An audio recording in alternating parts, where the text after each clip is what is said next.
God, Apex on the prowl. Holla to all you dogs. Every knee gon' bow.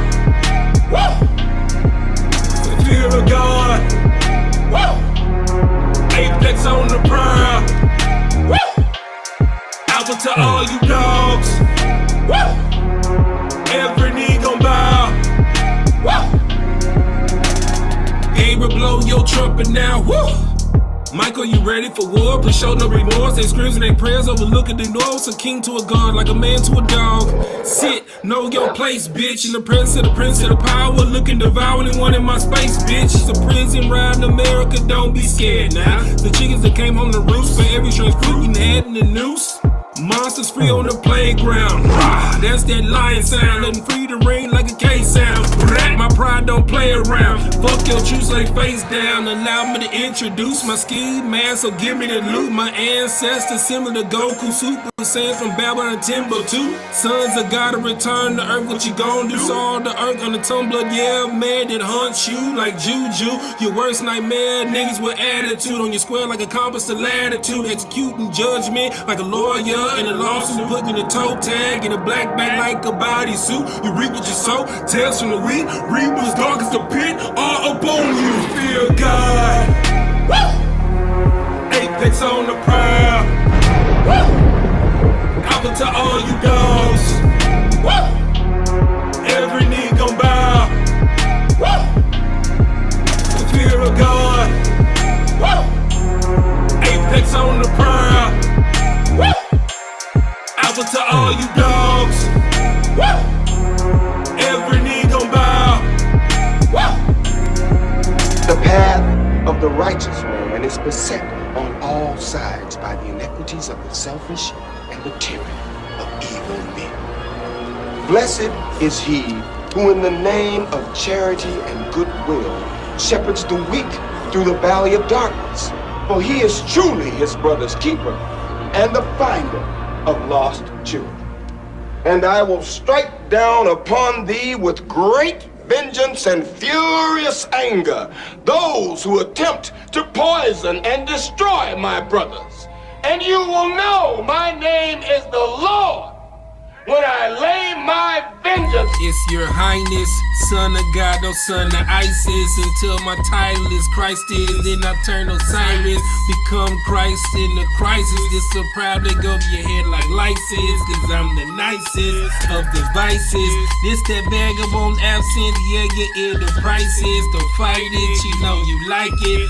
Forefather with slaves, they price paid, cause I'm taking all these white kids that turn on the mic, singing lullabies. Good night, kids. But the king's inside of me. Angle up twos, make a face at side sleeves. I was a prophecy of Delphi. Lot spoke me and testified. I'm the blood in the ground, never slave to die. There ain't no hidden cause he'll met your neck with a tech when I'm throwing up my set. King up, I say it's my time now. Before you step to me, you better back down. Turn around, get on your knees and bow down. Respect the crown, it's as high the ground. Better consecrate yourself for some pestilence and make a decadence for your impudence. Expose hellfire omnipotent for your utterance of false odds benevolence. That's irrelevant. There's a new war order, true peace only comes from necessary violence. Okay, I'm Kaepernick with an I.S.U.P.K shanking bitch like OJ. With 2 middle fingers to the cops like O'Shea. Okay, reloaded, let's play. Daywalker, hi, my name's Blade. Let me introduce you to my katana. Sending the Americana to Nirvana. Bringing drama via karma while executing dharma. My stealer will scalp any nigga like rag on Ain't Your Mama. I'm from Emmett till resurrected like Lazarus from screams from his mama. Fear God.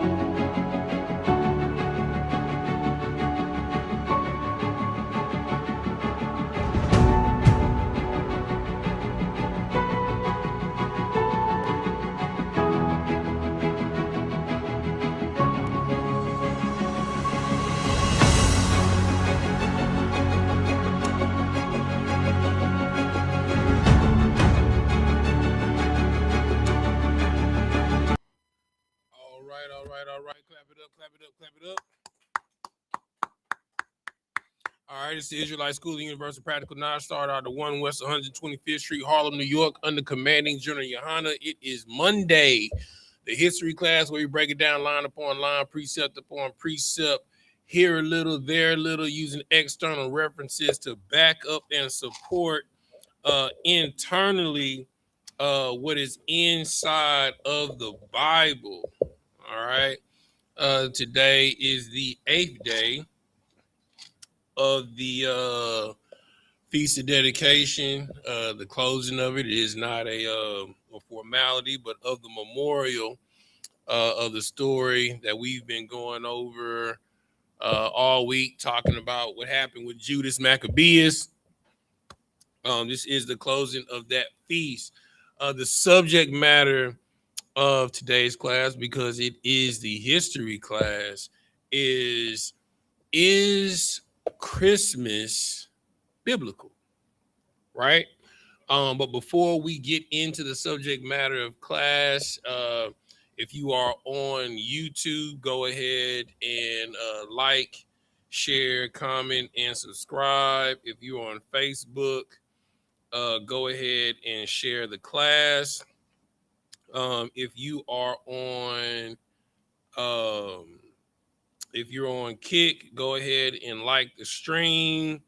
If you are on YouTube, go ahead. I'm not on YouTube, on Instagram, go ahead and thumbs up the live. Make sure you subscribe to I.S.U.P.K Houston, I.S.U.P.K Port Arthur, I.S.U.P.K Galveston, and I.S.U.P.K Lufkin, right?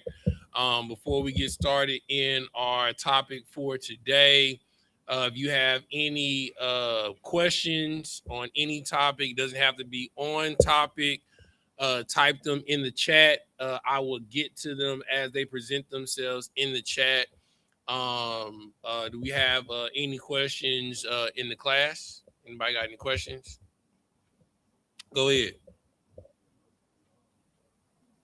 Hit the power button. Hello. Okay. There we go. Okay, I got a question. And in the Bible, do they talk about people having hypersenses? Having what? Hypersenses, like levitating and actually being able to manipulate wind and Not necessarily. because I know he walked on Okay. water. But Okay. So, you're more talking about different type of like kinesis, stuff like that. Yeah. From a worldly standpoint, you can say people in the Bible had telekinesis, pyrokinesis, hydrokinesis, because Moses separated the water. Yeah. Christ was able to perceive the thoughts of men. Elijah called down fire from heaven. I'm trying to think. Elisha part of the waters with his coat. as well. Moses was able to summon water out of a rock. Trying to think of any other situations off the top of my head. Those are like the exact ones I can think of, like off the top. What else you got? Is it a level where us as man will like one day be able to like do you believe telekinesis is that something a spiritual gift? Is it Yeah. okay? There are multiple spiritual gifts. There are spiritual gifts of healing. There are spiritual gifts of tongues. That's real though. Yeah, Christ Okay. was able to do it. Matter of fact, go to I think it's in Matthew.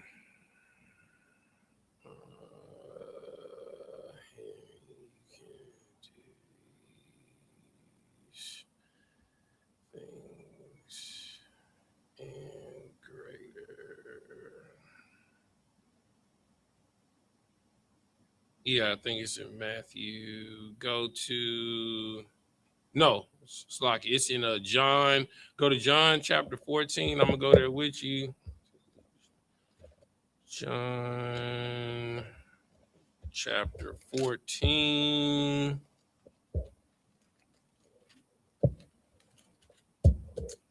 Let's see where I want to start at.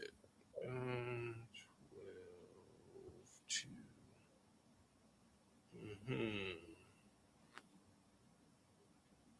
Let's start at verse 9, and we're gonna read to verse 14 for context.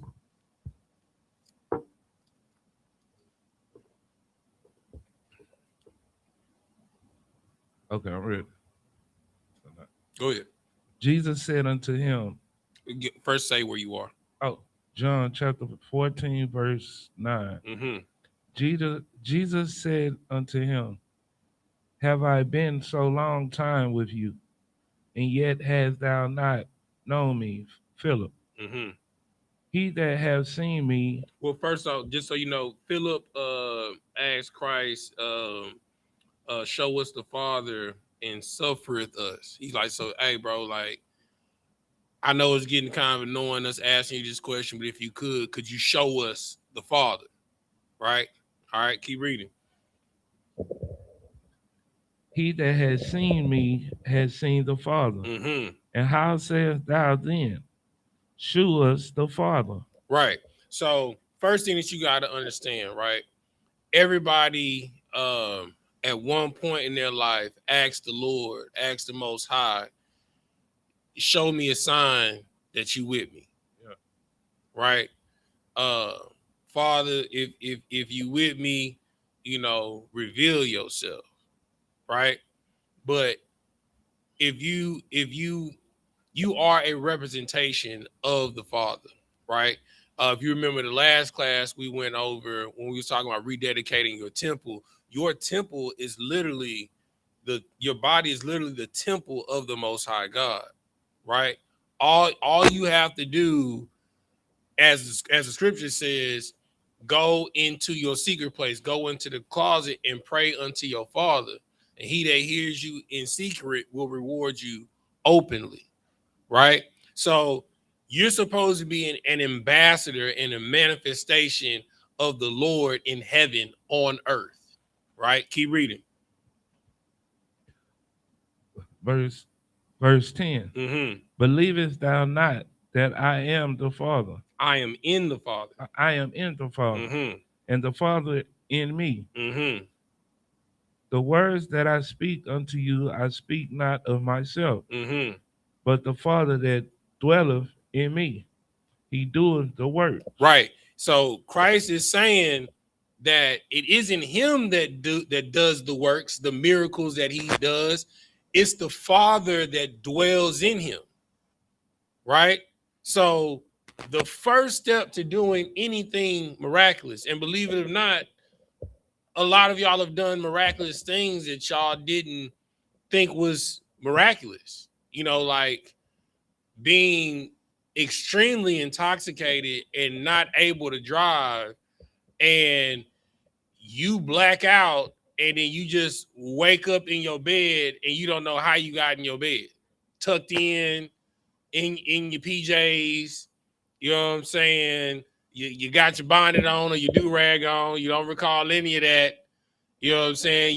Your club clothes is neatly on the little stool that you got in front of your bed. You know what I'm saying? And you have no recollection of how you got home. That's a miracle. You know what I'm saying? That is the Lord protecting you from your ignorance, right?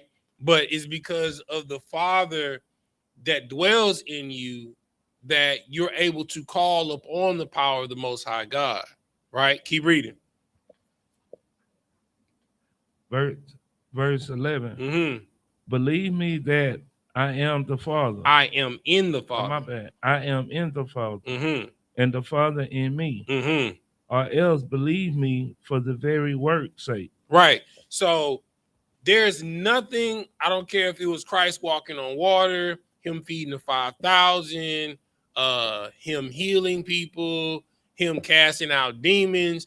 None of this in the numerous amount of works that he was able to do that could not fill the volumes of this book. None of the works that he was able to do, he could not do without the power of the Father that dwells in him. Right? Keep reading. Verse 12. Mm-hmm. Now we get into it. Verily, verily, I say unto you, he that believeth on me, the works that I do shall he do also. Say that one more time. He that believeth on me, the works that I do shall he do also. Right. So pause right there, right? Have you ever heard of something called the placebo effect? No. My wife, if you could, because you a nurse, could you break down what the placebo effect is? Do you mind? Okay, no sweat. So, Par, do you know what the placebo effect is?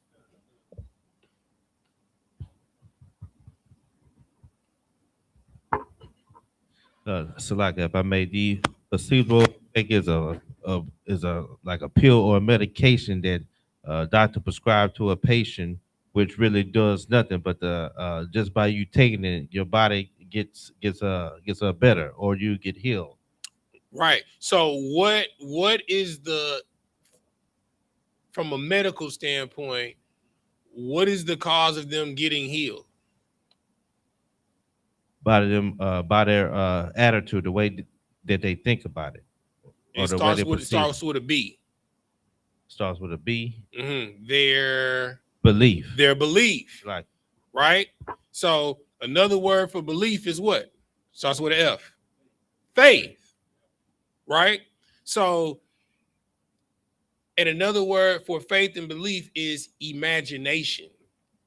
That is one of the reasons why they try and destroy the imagination of a child as early as possible. Right. So you if you notice, like when you're in elementary school, you able to you get to play, you get to go to recess, be free, express yourself, draw, doodle, and then in going from 5th grade to 6th grade for most children is an extreme cultural shock because there's no more recess. For one, you don't get any free time to play and express yourself. And then things become so regimented and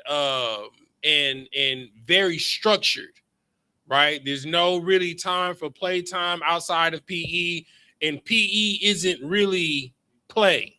It's nothing playful about it, right? It's like boot camp. It's called physical education, right? So the cultural shock from 5th grade to 6th grade is a destruction of the child's imagination. The child isn't really allowed to dream. In elementary school, you could daydream. Middle school, you can't. You know, they're like, we got to get that out of you. You know, there's no room for imagination or belief or faith in the real world. But in actuality, that table that you're sitting at was something that someone imagined.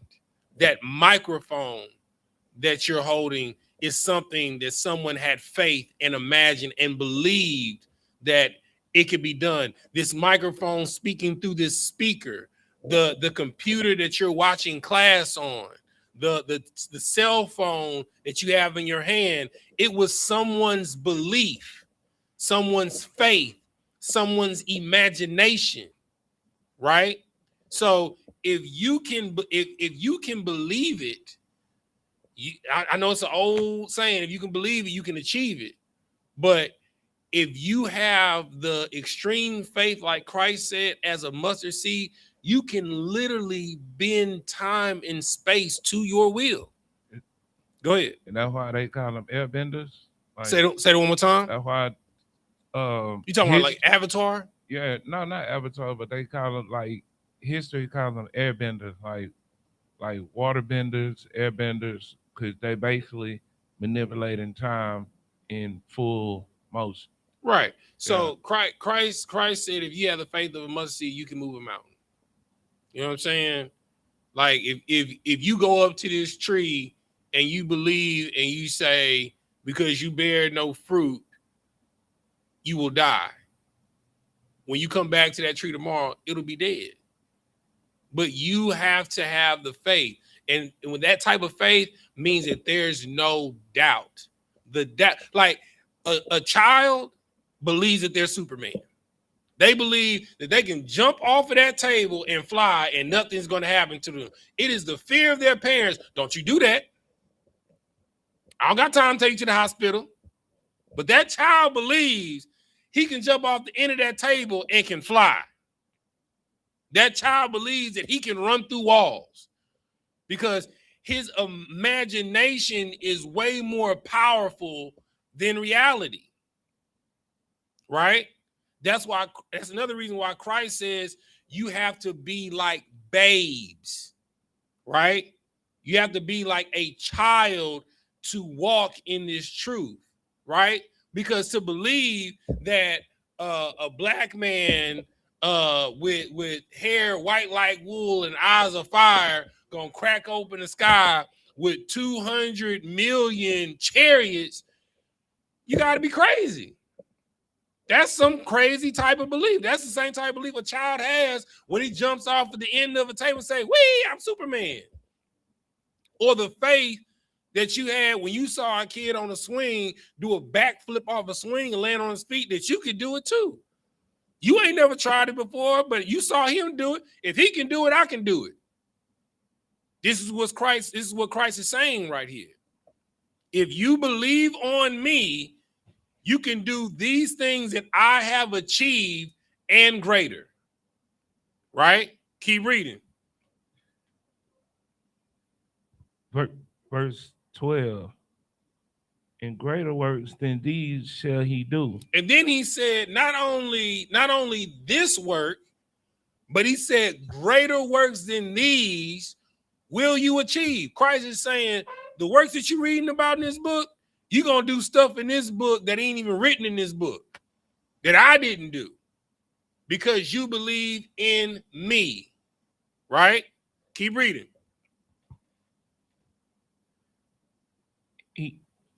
But the Father that, well, where are we at? You're at start at verse 13. Okay, 13. Verse 13. And whatsoever ye shall ask in my name, that will I do. That the Father may be glorified in the Son. That the who? Father may be glorified in the Son. Keep reading.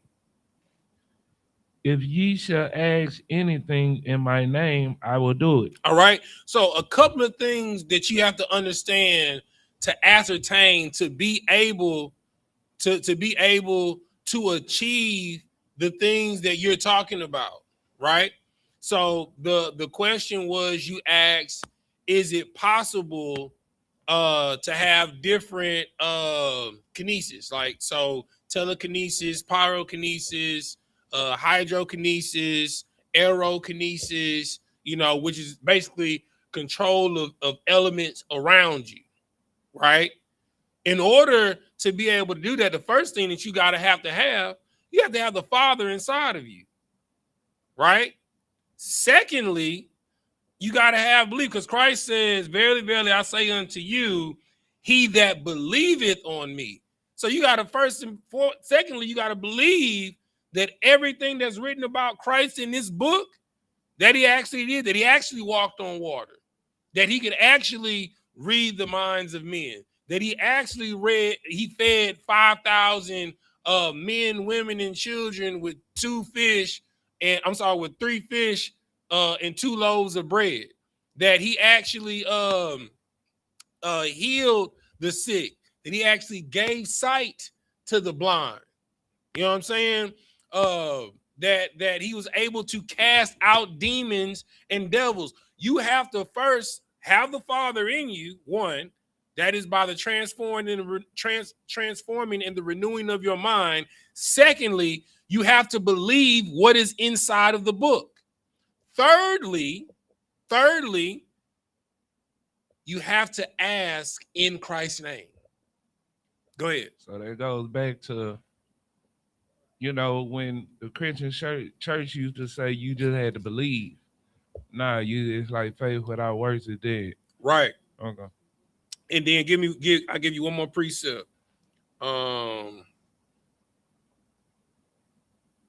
Go to Proverbs 23:7.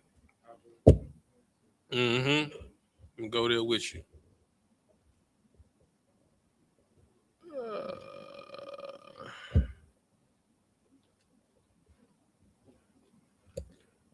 Passed it up. There you go. Proverbs 23.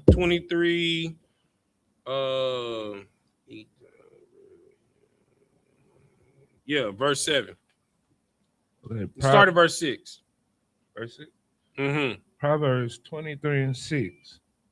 Eat thou not the bread of him that hath an evil eye, neither desire thou his dainty meats. Right? So eat not of the bread of the man that has an evil eye. So the bread that he has, right, is for unrighteous gain. Everything that he's ascertained is because he has a motive, right?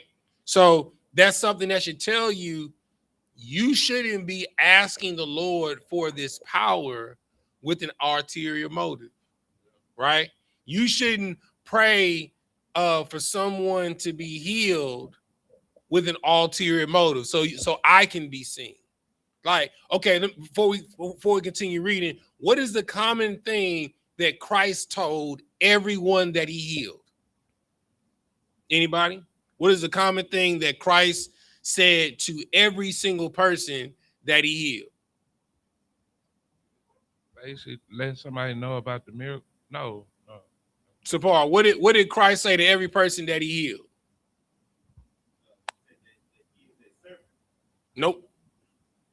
Sis, give her the mic.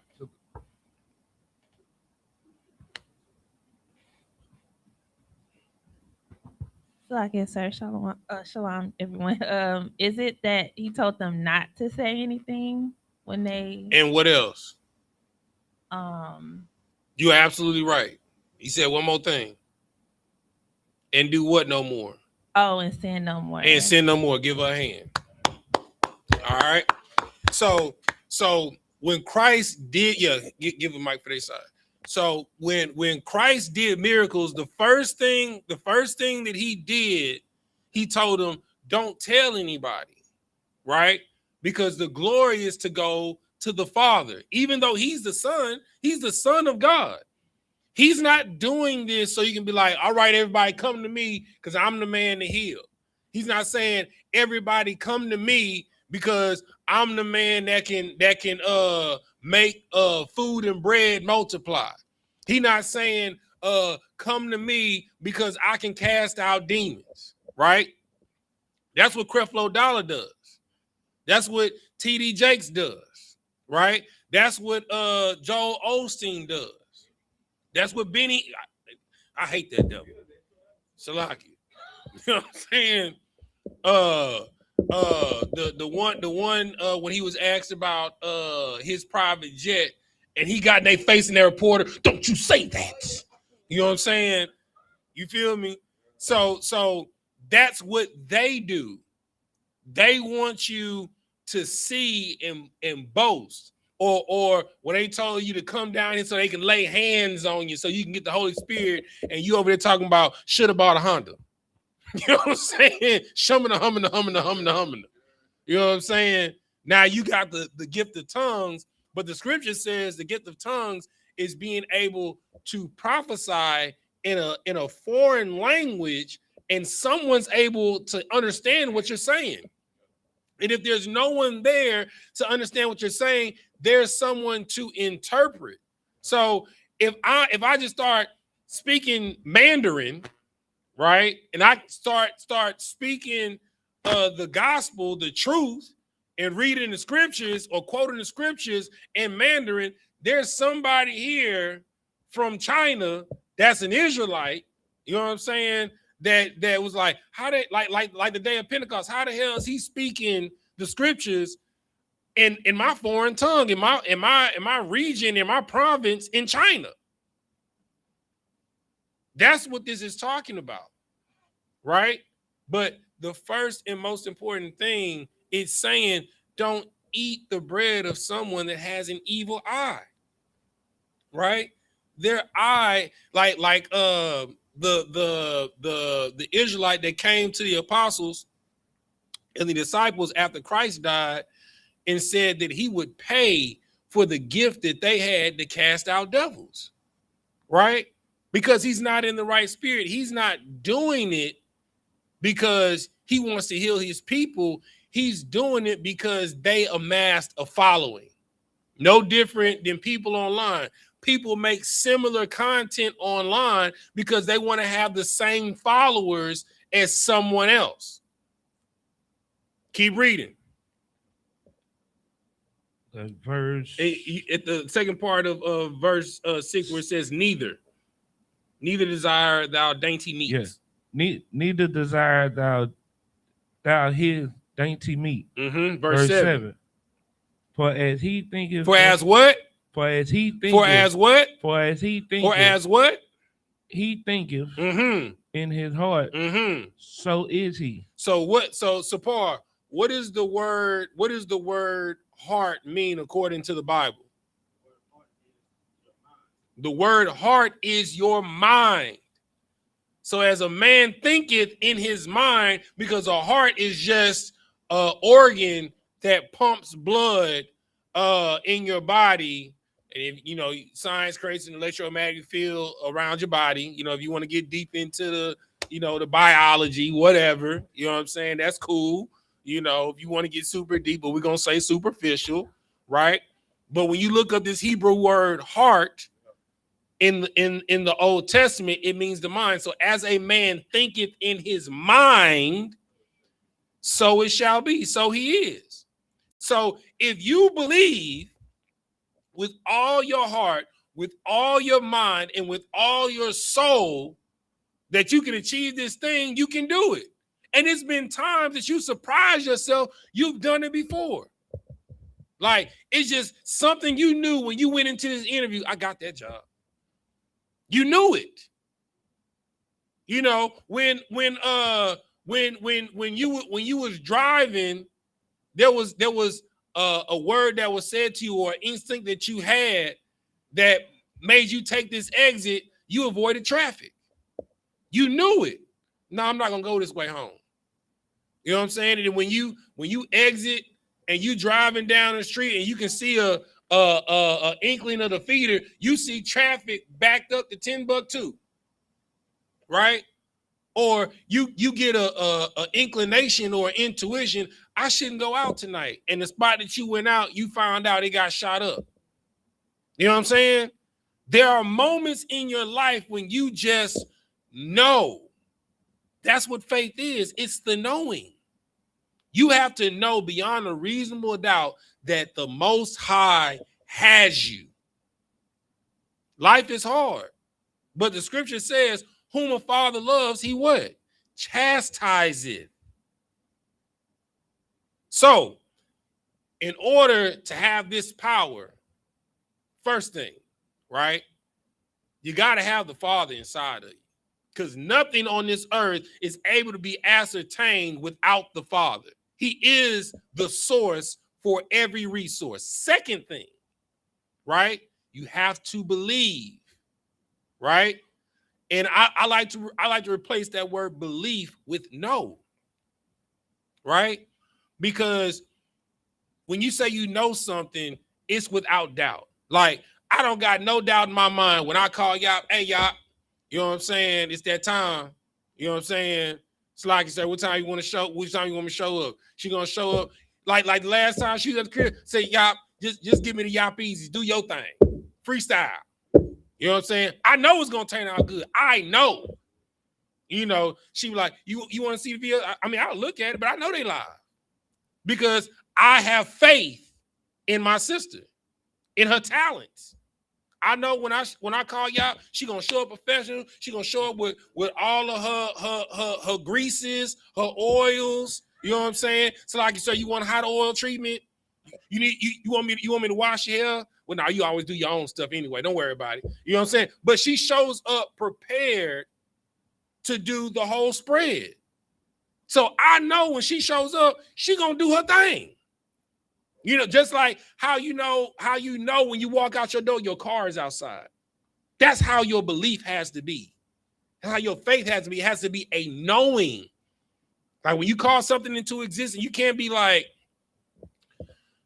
I'm gonna get the job. You know what I'm saying? You don't believe it yourself. So when you apply for it and you get that phone call or that email, hey, we went another direction. Of course you didn't get it. You didn't believe. But when you apply for that job and you be like, man, I'm getting this hoe. You know what I'm saying? And every time you didn't have that mindset, what happened? You get the job. Right? The same faith that you have that your car is outside. The same faith when you at work that your apartment or your house is where it is. The same faith that you know well, you hope your kids is in school. You know what I'm saying? And they where they supposed to be. And when it's time for you to pick them up, that they gonna you just know it. That is how you have to be as a follower of Christ to do the things that he said that he did and greater. You have to know. There can't be any seed of doubt. In the scientific field, this is something that's called the superposition, right? If you don't know what a superposition is, the superposition is you are in the place of multiplicit opportunities and variables, right? You stand in a position, you could die today. You stand in a position, you can be a millionaire today. You stand in a position, I quit my job today. You stand in a position, I got married today. You stand in a position, I got a new job today. It's just infinite possibilities, right? And either through your doubt and your belief, when you cross that threshold, that is what your day is going to be. If you wake up in the morning and say, I don't feel good, your day's not going to be good. You started your day off that way. So the Lord's like, okay, that's what she wants, right? This is your test today. You don't feel good. How you going to operate in not feeling good? Right? Go ahead. Yeah, I was riding back with Cap from camp from San Antonio, and me and young man Ron was in the back seat. But when you look from the back seat from a truck, it looked like without a fog, like, you know. Oh, that fog was thick, boy. Man, it was like, so we were like. It's like you was walking through, driving through a portal. Man, we were like, slow down. He was like, man, what y'all talking about? Man, this one I'm wired up. You know, he was like, I got 1 foot in and 1 foot with death. Yeah. Man, and I was like, I didn't understand what he was saying, but he got so excited because I was the same way. I was driving like 85. Yeah, because he was like, man, I know the Lord about to get me back to the house. you know, but it's just I was mashing through that fog. But man, go ahead. it's just when you really shedding skin and you still trying to convert that 1 foot over and that 1 foot in, you know, it's a beautiful thing when you hear something like that, because you don't even think like that. Like you're gonna be timid, and a lot of times the most wrecks happen when we timid, you know, or when somebody when you scared. Yeah. Listen, what is the best way that I can say this without sounding heebie-jeebie-ish? What you want the most is going to happen. And the way that it happens is through your emotions. What you call to you is based off of emotions, right? And what's crazy is when you're afraid of something, everybody's had that feeling when fear comes over you. It's happened a couple of times in your life. When your mama told you at school it's 9 o'clock in the morning, the teacher called her at the job at work, told her what you was doing. It's 9 o'clock in the morning. Your mama say you gonna get your butt whooped when you get home. So you dreading the whole day, fearing the moment you walk across that threshold, because it's the fear of the unknown, right? Or when a bully say he gonna meet you at in front of the bus stop in front of school after school, and I'm gonna whoop your ass, lock you. You know what I'm saying? These are moments where you've had an intense emotion of what is to be expected, right? And what you have expected, it happens because of that intense emotion, right? So you have to, one, be in control of your emotion. You have to be in a constant state of calmness, because whatever vacillation you go to, whether it's in the positive spectrum or the negative spectrum, that's what it's going to be. So that's why scripture says you are transformed by the renewing of your mind. If you step out of the bed and you say it's going to be a bad day, guess what it's going to be? A bad day. If someone calls you and say, hey, how you doing? You be like, I'm straight. That's all you're going to be, is straight. How about instead when someone calls me, how you doing? I'm doing amazing. I'm having an amazing day. What you got? So like, yes, sir. To add on what you were saying, if that was happening to me, like right now, whenever I was in school, what I would do is I would just accept it and change what I was doing and just have a good day while I can. Listen. The scripture says that tomorrow is not here, right? The past is gone. You understand? The only thing you have is the now, right? You have to focus in right now. The way you change your future is in the choices that you make right now. That is the belief. That is the faith. That is the knowing, right? And then the last thing that you have to do is you have to call it down in Christ's name. The scripture says, I'm gonna have you pull. This is gonna be the last precept I'm gonna give you on this topic.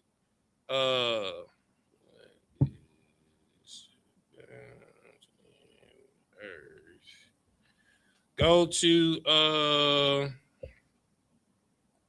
Matthew's like it's plural. Go to the book of Matthew, chapter 16.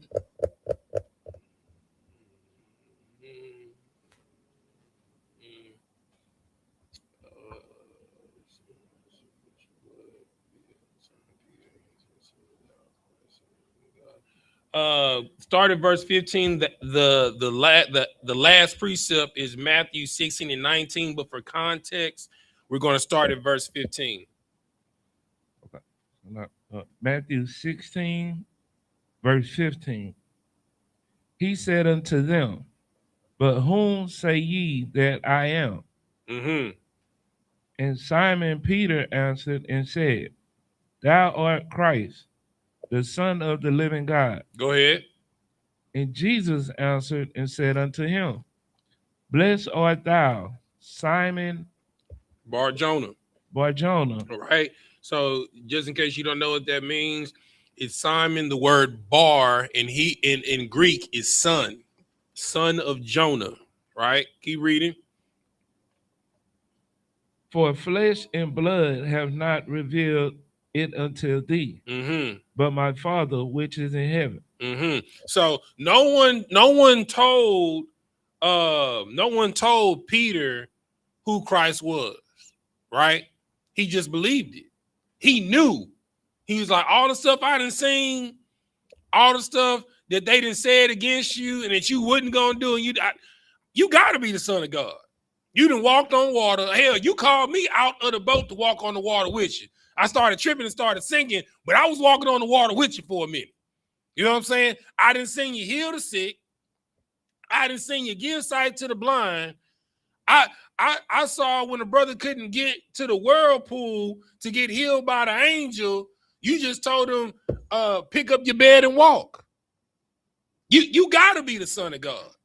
You know what I'm saying? And he said, blessed are you because no one had given you that information but the Father. Keep reading.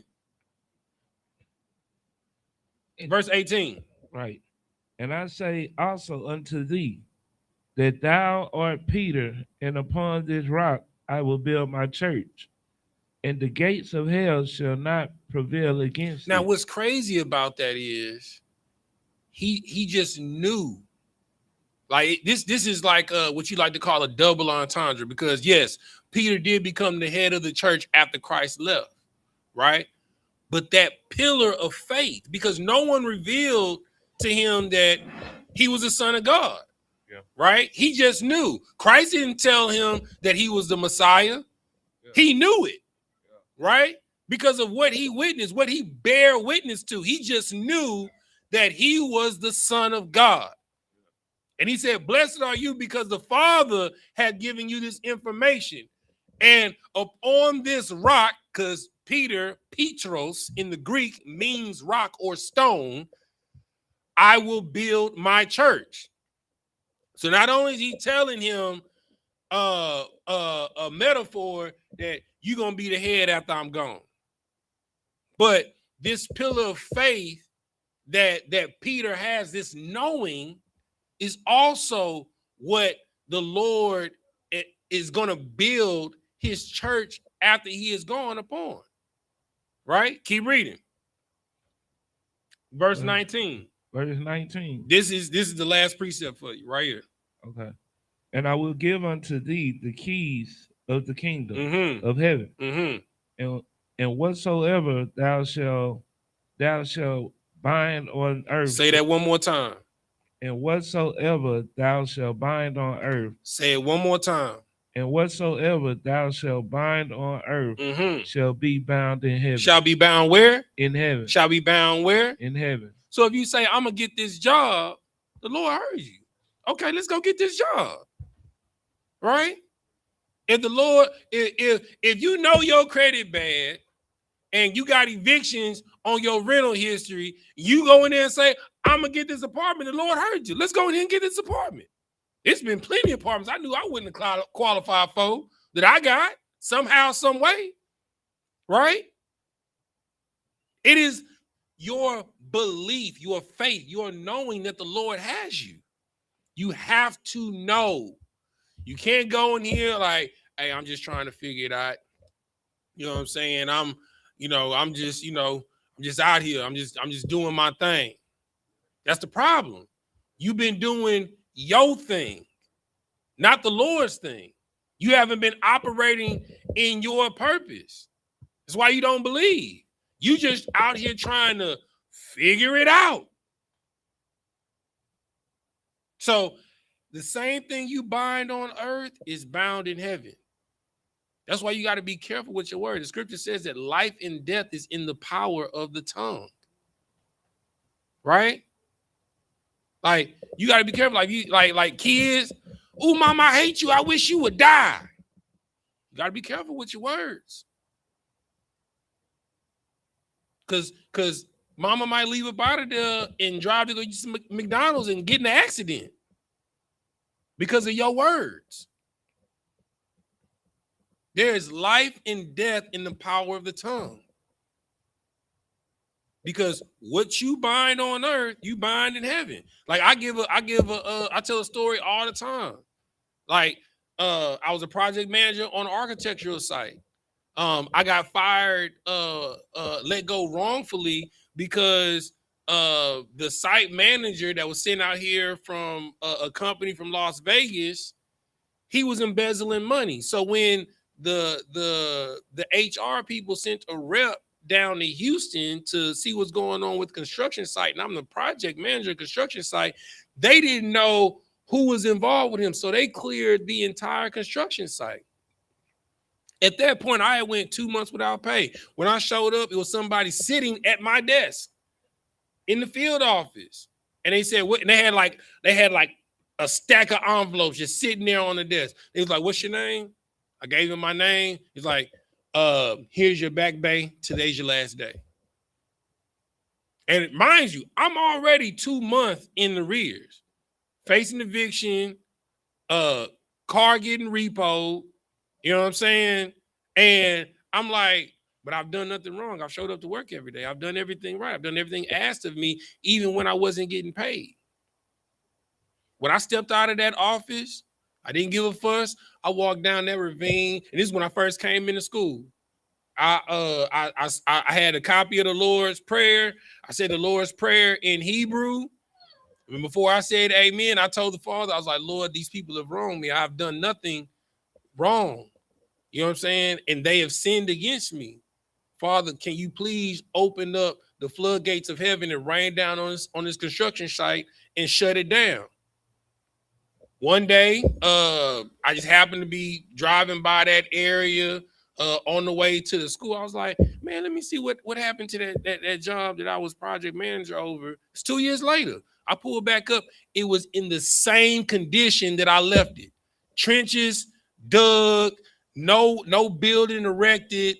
The administrator for Brazoria County was on the construction site, and I pull up. I see some of my old workers. It's like, man, what's going on? He was like, E, you know what I'm saying? That's what they call me. They call me E Wood in the world. You know what I'm saying? E, bro, anything that could have possibly gone wrong when you left happened. It was literally in the same dilapidated condition that it was. The only thing that was put in was the last thing that I installed as a project manager, was a storm drain that was tied in to Brazoria County's municipal storm drain, and the trenches were still wide open. 2 years later. So what you bind on earth is bound in heaven. And that situation was tied to an emotion because I didn't know what I was going to do. I was hurt because I did the right thing as a project manager. I observed, I reported, you know what I'm saying?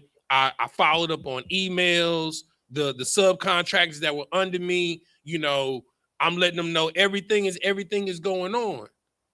And I got let go with all of my subs that I brought on to the construction site. We got paid, but we all got let go. And I called up on my father to vindicate me. And he shut it down. And I heard the chief administrative director for Brazoria County Water and Wastewater Management tell to the head of E&M Enterprises, the company that hired me out of Las Vegas to be a project manager for that job. He had to come down here himself. He said, if you don't get no framework erected up today, not only am I firing you, I'm suing you for $1.5 million. Because at that point, when I was on the job, it was 6 months. When I got let go, when I pulled back up, it was 2 years and it was still in the same condition. So it's not only a belief, it's a knowing. Because I knew that my father would not let them get away with what they did to me. But you got to have that in all things in life. Asking for protection over your kids when they go to school. You know, as in, you pray for traveling mercies, you know, when you traveling, you know, you got to have that faith. You got to have that belief. You got to have that knowing. That is the real telekinesis, right? Because you're communicating with the Lord via what? Telepathy. If you want to put a scientific name to it, right? Sometimes you know what your child thinking before they say it. That is telekinesis. So you do have the power, but the only way that you are able to use it is if the Father dwells inside of you. You can call down fire from heaven if you want to, but the Father has to be centered inside of you. You have to believe, right? You can't be doing it so you can eat from the table of the bread of evil. You have malicious intent in trying to use this power. And the way you know that is if you want people to see you do it. If you want people to see you do it, you're trying to do it for the wrong reason. You're not really trying to do it for the Lord to get the glory and get the power. You pray in private so the Lord can bless whatever you praying for openly. And when that thing is done, you knew that the Lord was with you because you've been praying for it. You've been fasting. You've been praying. The scripture says that only certain demons can be cast out through what? Fasting and prayer. When the last time you talk about you really want this power, when the last time you fasted and prayed? Sometimes prayer ain't enough. Sometimes you got to put yourself as a sacrifice on the chopping block because we don't sacrifice animals anymore. So you got to be a sacrifice. When the last time you abstained from food and water for 24 hours outside of the Day of Atonement for the Lord to hear your prayer? Not just for him to achieve what your dream or your goal is, but just for him to hear your prayer and to tell you if it's in line with what he wants for you. When's the last time you sacrificed yourself? Because we're all selfish. We want everybody to sacrifice for us. But when's the last time you asked the Father, what do you need, Father? How can I be of service and a better servant for you, Father? Are my needs in alignment with what you want? Because it could be something that the Lord has been trying to get you to do for a decade, and you keep running from what the Lord wants to what you want. And that's why we on topic right now. Let's go to Second Esdras. Let's go to Second Esdras, chapter 1, and let's go to verse 4. Second Esdras, let me go there with you. Second Esdras chapter 1. We're gonna start at verse 4, and we're gonna read to 7. Whoever got to go ahead and read it. I got it. Second Esdras chapter 1, verse 4. Mm-hmm.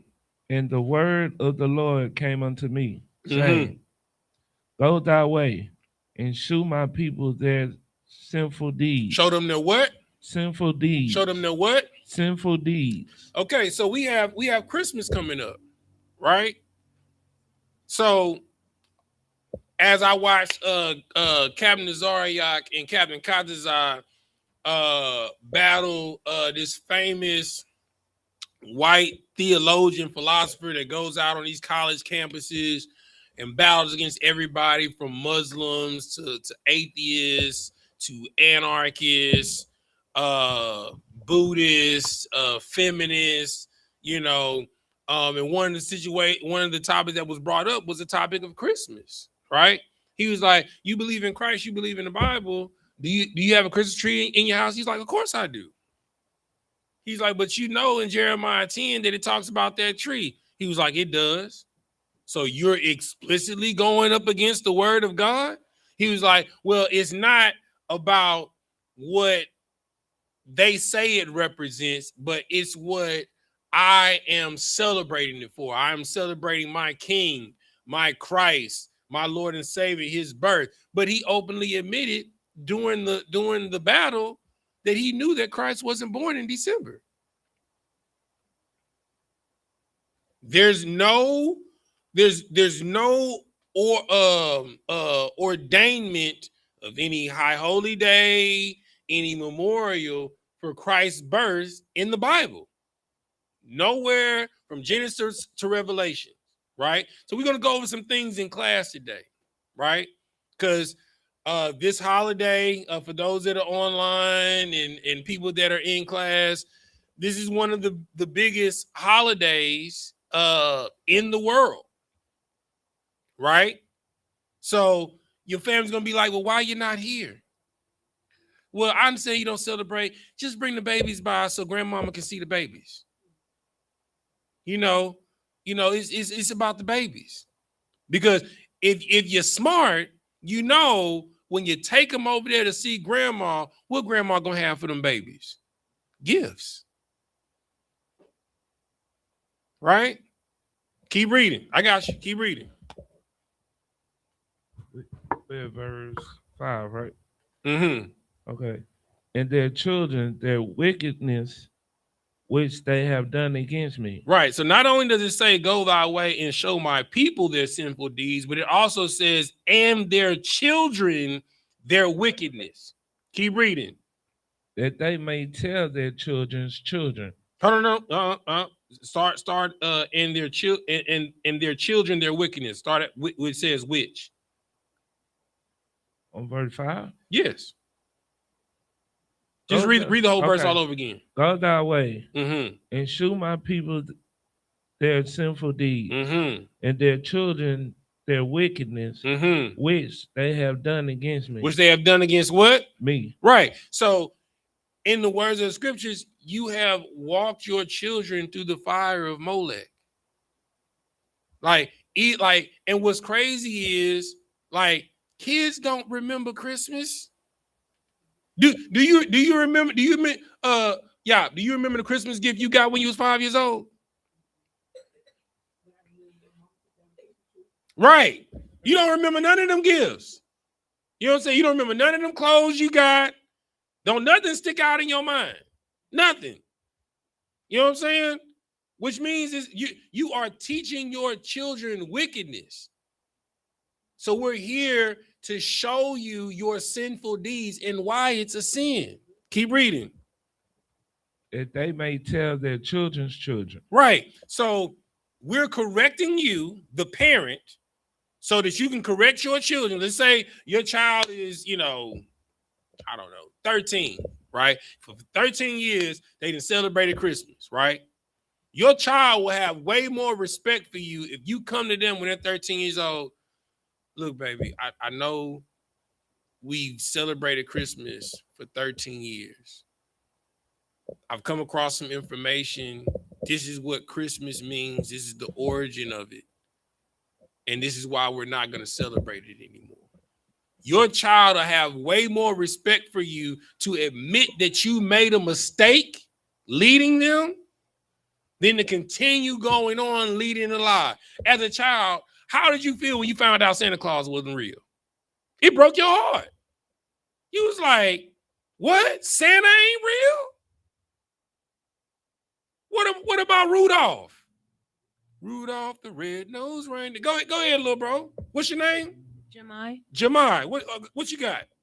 I'm just gonna say the reason that people just accept it is because it's something the white man told them to do, and Santa just is a criminal. So no one just says that because he breaks into houses. Come on, huh? Get it, little bro. Hand. Hey, ain't that called B&E? Ain't that breaking and entering? Go ahead, keep going. And along with that, people leave treats for a burglar. Now, hold on. Why, brother? Let me tell you how I say it. Right? A white man is coming to eat your kids' milk and cookies. That sounds quite pedophile-ish. I'm sorry, PDF files. You know what I'm saying? That sounds like a predator. Why is a grown man only coming to eat your child's milk and cookies? Because the kids are supposed to put out the milk and cookies, right? Not the adults. The kids supposed to put it out. So why is he on? And if your child don't put out no milk and cookies for Santa, he don't get nothing in his stocking. So Santa around here trying to stuff your kid's stocking.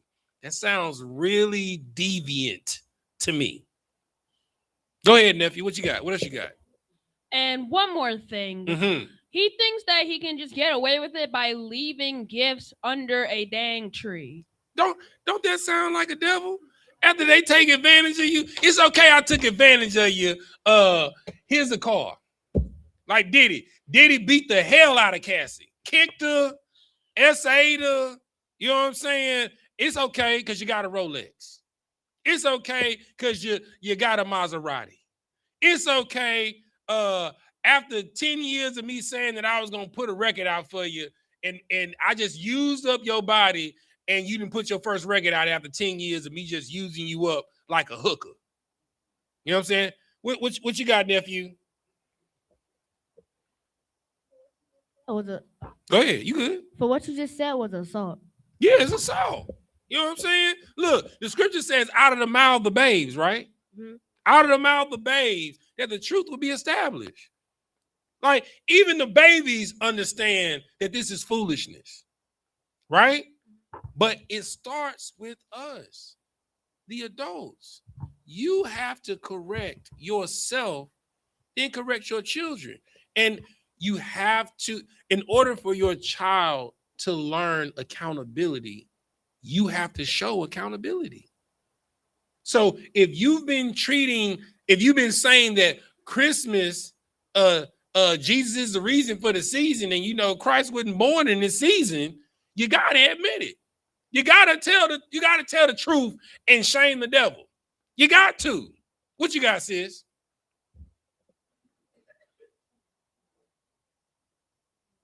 Oh, hit the power button. You gotta hold it. It's right there on the side. There you go. Hold it. There you go. Hello. Mm-hmm. And just two things. So it's so funny because when my son was younger, you know, he was about 5 when I told him that we weren't celebrating Christmas, or, you know, before I even had him, when I was still pregnant with him, I made the decision in my mind that I wasn't gonna lie to him about Santa. Come on. The Easter bunny. I wasn't gonna have him believing in no tooth Because I mean, fairy. where in nature is a bunny laid an egg? Exactly. So he's never done, you know, anything like that. Even one day, I think he probably got it from school, but he was like, "Oh, my tooth fell out, and I want to put it under my pillow." I said, "For what?" I was like, "Who?" Just tell me you want some money. You want some candy? You want some money for the vending machine? Here you go. Exactly. But you know, parents who feel afraid that their children are going to miss out, like my son, literally was like, "Okay, Christmas, okay." They not What's gonna next? miss it. They don't care. Your kids don't care. They don't. All they care about is your love and your attention. So if you telling them this is the only time of year that they can get your love and attention and a potential gift, hell yeah, we celebrating Christmas. But if you give them your love and your attention and you give them gifts whenever, who gives a damn about Christmas? Go ahead. I'm sorry, just one more thing. Mhm. And the Lord, look, he worked on his time and how he want things done. Anytime Christmas would even come around, I barely would have any money to go all out and do all the stuff that I wanted to do. So Look, he just shut that wait, down wait, before wait I till could I'm even about to do go it. in what I'm about to go into. Yeah, 100%. What, Kyle, what you got before I keep going? Go ahead. No, go ahead. Nah, because I'm just trying to see what angle, because I don't have kids, but I have god kids that I'm real active with. Mm-hmm. My goddaughter especially, 13 going on 14. Mm-hmm. And she that's the big part of her life, Christmas and her birthday. So if I'm down for Christmas, then her birthday, I'ma be like Jay-Z coming into a concert. It's like, Now, he okay, coming. so How do I tell her? I'm gonna tell you. I'm about to tell you right now. I'm- So I have a niece. You know what I'm saying? My little sister, I love her. Right? I went over her house. I had to go pick up my dad's medication. You know what I'm saying? She went and picked up my dad's medication. I had to go pick it up from her to go take it to him because one of my nieces was sick and just came out of the emergency room, and she just couldn't do it because it was just so much on her hands, right?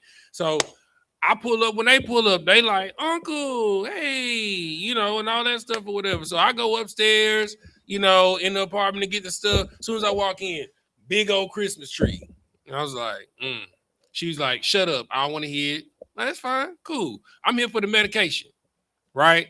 So I'm sitting there leaning on the counter, and it's this little weird looking thing. I thought it was a Where's Waldo doll. You know what I'm saying? Yeah. But I thought it was a Where's Waldo doll because it was laying on, so I couldn't see the face. So, man, what the hell is this? And then out of nowhere, when I said, what the hell is this, to go and grab it, my niece comes out of the back room. No, don't touch it. And I mean, like, as I'm grabbing for it, she's like, no, you know, trying to smack my hand. You know, and I'm like what the hell is going on? And my sister's like, it's a magical elf, brother. I was like, what the hell is a magical elf? And my niece is looking at me like I'm crazy. How do you not know what a magical elf is? Aren't you an adult? And I'm like, and then what my sister told her, Maddie, your uncle doesn't believe in that stuff. Right? So my niece is thinking I'm crazy and that I'm an adult and I should just know this. Like, how are you an adult? This is common. We all know this stuff. How do you not know it? You know, I was like, okay, so what makes the elf magical? And she was like, you know, when you wake up, he just does things around the house. And I was like, that sounds like a demon to me. And I was like, what do you mean he does stuff around the house? You know, so my sister she goes on her phone.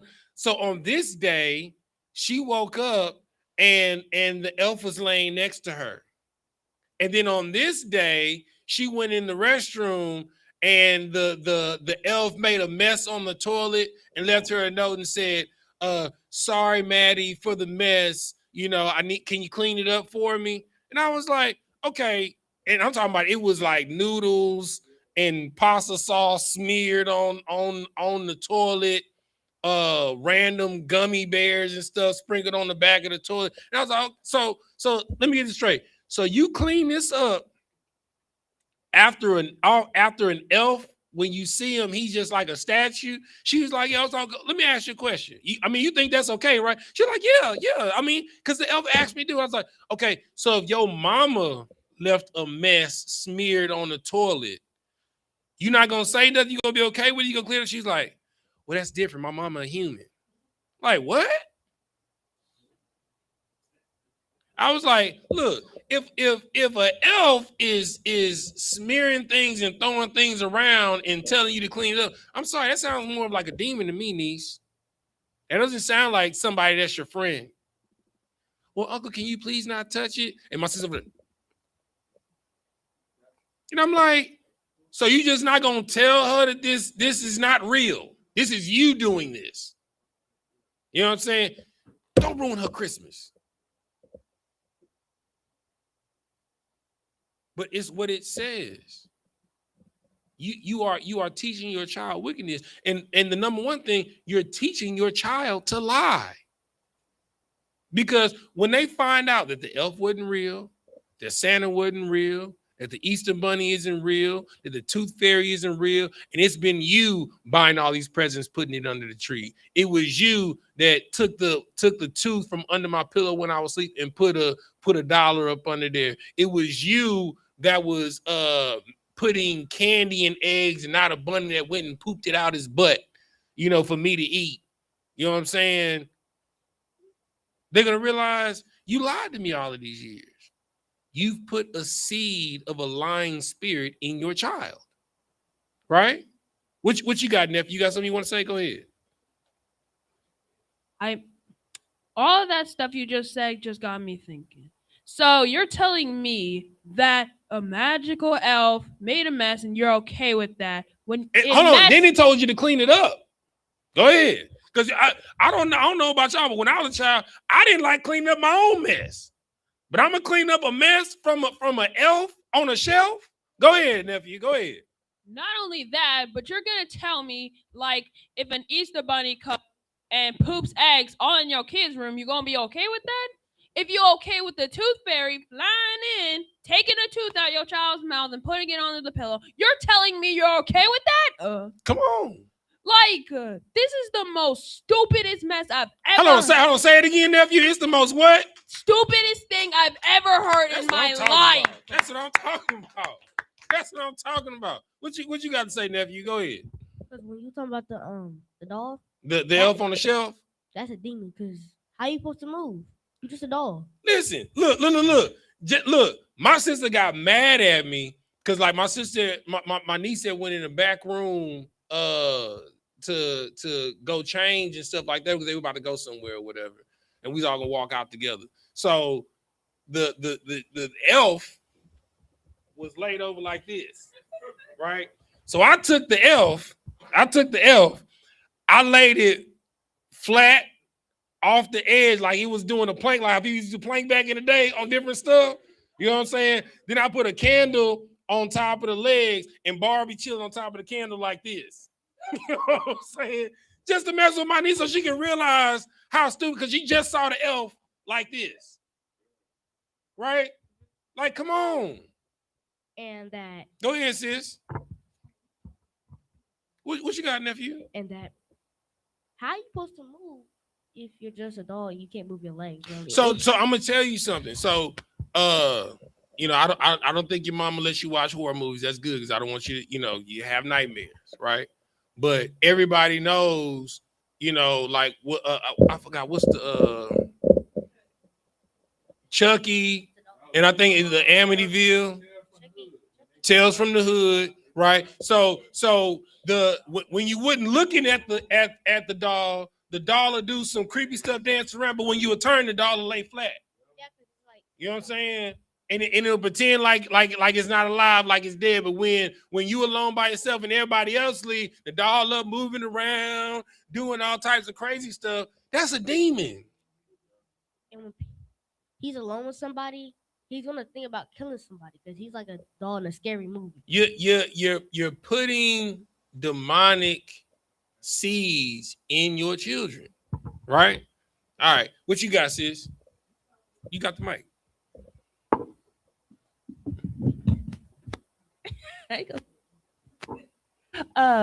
So not only with the tree, Sapar, while she about to say what she gonna say, a brother gave a precept for it. Give Romans 3 and 4.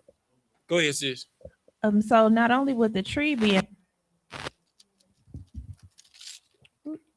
but then the elf would be kind of like one too, like a any. Listen, I'm okay, and I'm hurt.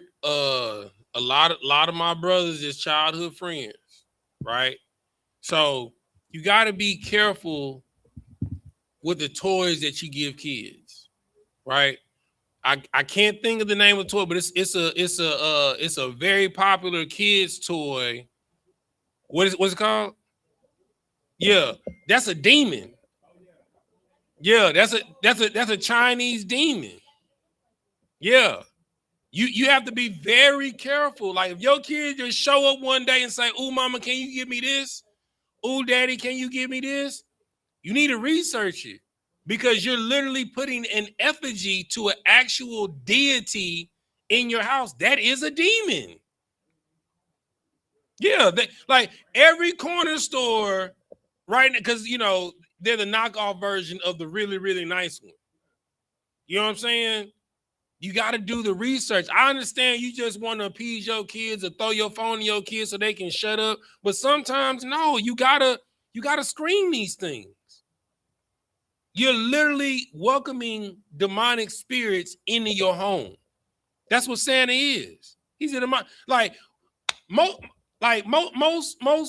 people, most of our people, you know, we live in the hood. Your apartment don't got no chimney. So what? So he gonna creep in through the window? You know what I'm saying? With a sack over his arm? That look like somebody that's robbing you. You know what I'm saying? Depending on how you look at it, if he creeping in through the window with a sack with a whole bunch of stuff in there, sound like somebody robbing you to me. It don't sound like he giving you something. It sound like he robbing you. He robbing you of something, and it's for your kids' milk and cookies. You understand? Pull that scripture that you had for me. Hold what you got, nephew. In Romans 3 and 4. Somebody posted it in the chat. Come. This is the book of Romans, chapter 3, and verse 4. Mm-hmm. God forbid, yea, let God be true, but every man a liar. Mm-hmm. As it is written, that thou mightest be justified in thy sayings, Mm-hmm. and mightest overcome when thou art judged. You know what I'm saying? So listen, what you read here in the scriptures, that's the truth. Right?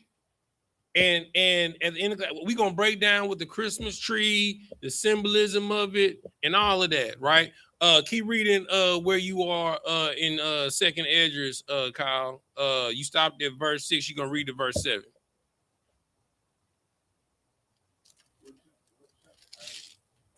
Second Esdras, chapter 1, verse 6. That's where you stopped at.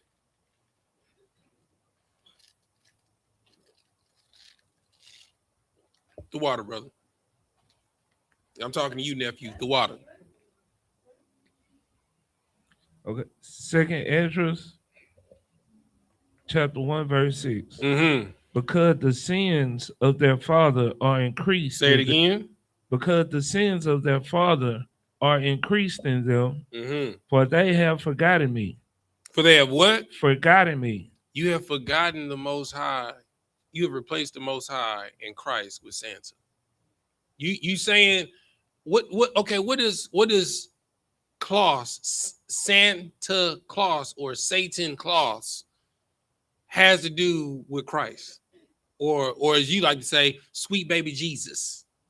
I don't remember Satan Claus in the nativity scene. Y'all remember somebody that was in all red with a sack over they shoulder with a black shiesty that was rolled up. I mean, a red and white shiesty that was rolled up with a sack over his shoulder in the nativity scene. I don't remember that. I don't never recall that. But you a Christian, but you're telling your children that here comes Santa Claus, here comes Santa Claus, right down Santa Claus Lane. Right? Keep reading. Verse 7. My bad. Verse 6. And have offered unto strange gods. Santa is a strange god. And I'm about to give you all the different strange gods that make up the lore of Christmas. Right? Read verse 7, and I'm gonna start going through all the different deities that make up the lore of Christmas. Okay, verse 7. Am not I even that brought them out of the land of Egypt, from the house of bondage? Out of what? The land of Egypt, from the house of bondage. So you come out of the house of Osiris, Isis, Horus, Anubis, to Santa Claus, to the Easter Bunny or Ishtar. You know what I'm saying?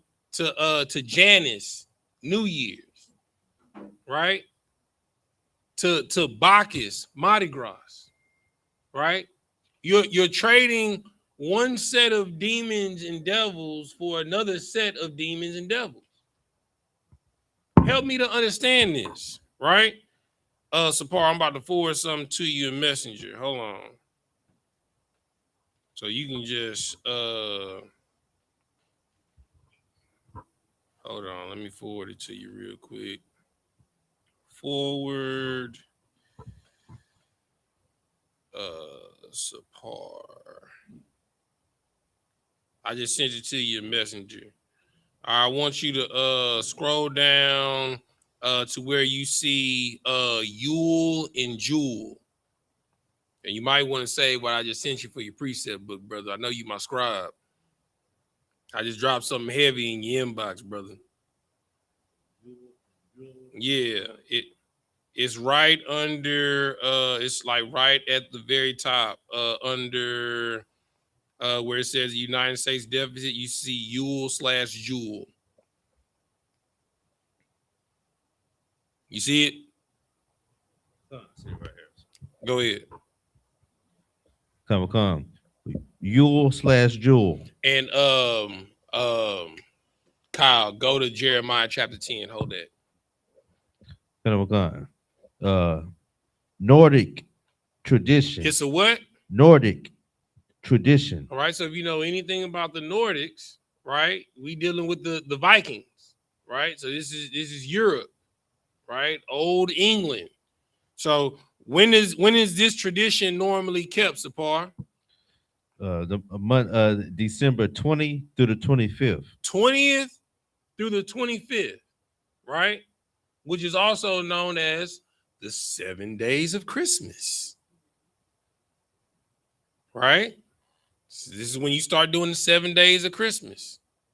Keep reading. Come on. Themes of lights, fire, and feasting, celebrating winter solstice. All right. So hold on. It's celebrating what? Winter solstice. So all of these lights that you putting on in your house and stuff like this, it's not about sweet baby Jesus. It's to bring in the winter solstice. These fires that you're kindling, you understand? Jack Frost nipping at your nose is because it's about the winter solstice, the equinox. It has nothing to do with sweet baby Jesus, right? And if you want to know how to spell it, Yule is spelled Y-U-L-E, and or the Nordic spelling of it is J-O-L. So you can put Y-U-L-E/J-O-L, Yule or Jewel, right? Keep reading. Come. They will set up evergreen trees. They will set up what? They will set up evergreen trees. Hold on, they will set up what? They will set up evergreen trees. So this is what you're setting up in your house. You're setting up an evergreen tree, a pine. If you don't know what an evergreen is, it's called a perennial tree or plant. Perennial means that it's year-round. It does not shed when winter comes. It's an evergreen. It is forever green, right? Keep reading. As a symbol of life. A symbol of what? As a symbol of life. Does it say a symbol of Christ? As a symbol of life. It said it's a symbol of life because it lives forever, right? This is why they cut this tree out, because it represents eternity, being immortal, right? So that tree that you putting in your house, we're going to go through the trees in different traditions, but this tree is considered a god because it's an evergreen. It's a perennial because it never dies when other trees die. It's to represent immortality like a god, life and not death, life in a season of death. Keep reading. Come. And burn Yule log. Burn what? And burn Yule log. And burn what? And burn Yule log. Why do you think you gotta go and make sure you got logs set up on an open fire? Don't Temptations got that in the song? It's a line in the song, huh? Why is it such a big deal? You gotta have a fireplace with a fire burning for Christmas. You gotta have some fresh logs in there. Every Christmas commercial you see that tree, see that evergreen tree, and they gotta show that fireplace burning with some fresh logs in there. Let's find out what them logs are. These Yule or Jewel logs. Keep reading. Come. A promise of good fortune. A promise of what? A promise of good fortune. You know, like them black eyed peas you eat on New Year's? It's supposed to be like a promise of good fortune. Keep reading. Known pagans. Known Christians. Known pagans. Known Israelites. Known pagans. Known followers of YAHANNA HaMashiach. Known pagans. It's known to pagans. Not known to followers of God or followers of the Most High. It's known to pagans. Keep reading. Like most solstice festivals, themes. Because it's many different cultures that have winter solstice themes. It's because it's all the same spirit. I break this down in y'all all the time. Satan doesn't care how he gets you as long as he gets you. You know, you're celebrating Easter, Resurrection Sunday, but you're really celebrating Ishtar. That's why it's the bunny that's laying all these eggs, because Ishtar is a fertility god. That's why all of her statues, she would be an effigy that had eggs all over her body because she represented fertility. Keep reading. Like most winter solstice festivals, theme of light, fire, and feasting are common threads. Some historians think that sacrifices were an important part of the observance. That somewhat? Some historians think that sacrifices were an important part of the observance. Because what's Christmas without a feast? You gotta have that feast that you burned on that open fire. You slaved all day and all night, not only to make sure that you gave up your rent so that you can go homeless giving your kids gifts, but we all got to go to Big Mama house and everybody got to bring something for the feast because we all got to eat. You sacrificing unto devils. Keep reading. Even to the gods. Even to the what? Either to the gods. Is that big G or lowercase g? Lowercase. So it's demons. Done. Keep reading. And other supernatural beings. Because I'm gonna tell you something. Even all of these people in the world, the white men, they would never put an uppercase G because they know what that uppercase G means. Because there's only one Most High God. All these lowercase G's, they not the real God. Keep reading. Such as elves. Such as what? Such as elves. Such as what? Such as elves. You know the elf on the shelf that I just got through talking about with my little niece? Such as elves. To the dead. Slakia. To the dead or both. To the dead or what? To the dead or both. So the elves are a representation of death. The elf on the shelf, he's still, because he's dead. And he only moves when you sleep. Right. And when you wake up, he in another position. Right. Keep reading. And them elves that you put in your yard, they're just another effigy, an example of gnomes. You know, Fern Gully with the fairies, the gnomes, and the elves. They all lived in Fern Gully, right? Keep reading.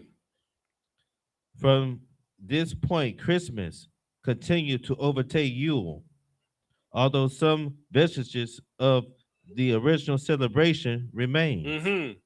One of these is the Yule log. It's the what log? It's the Yule log. It's the what log? It's the Yule log.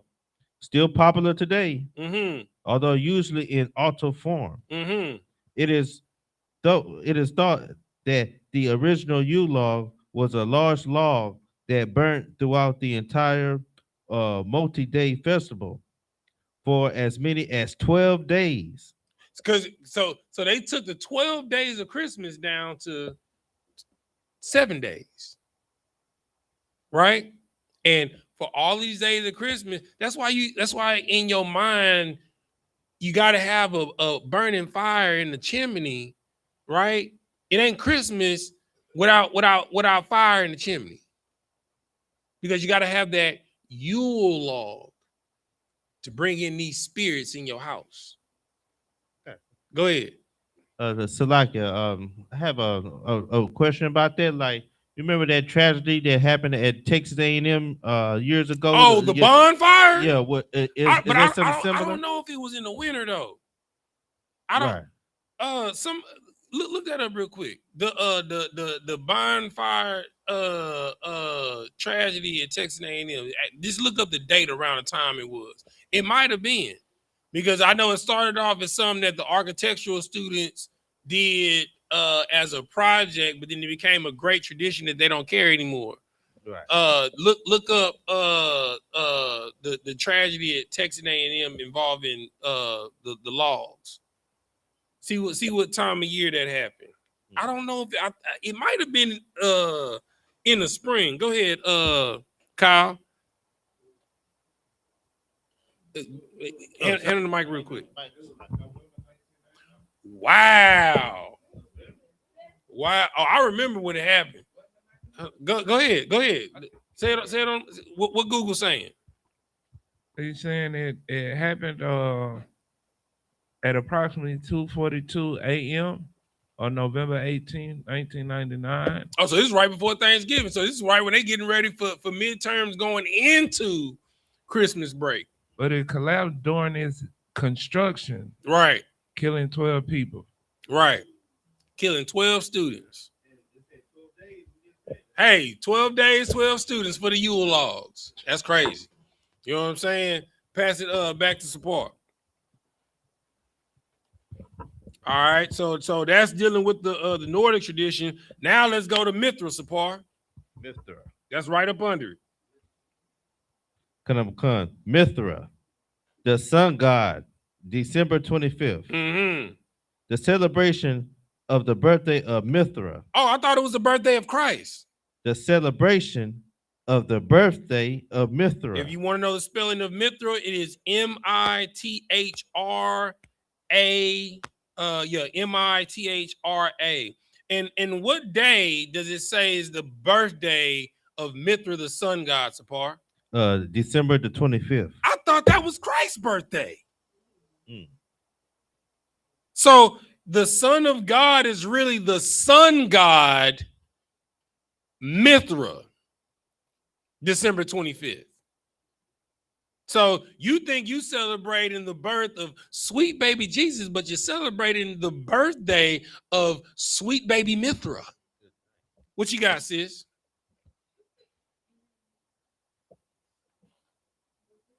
Was this also the Europeans or a different? Oh, it's about to go into. It's about to tell you. This is dealing with the Persians, but he's about to read everything.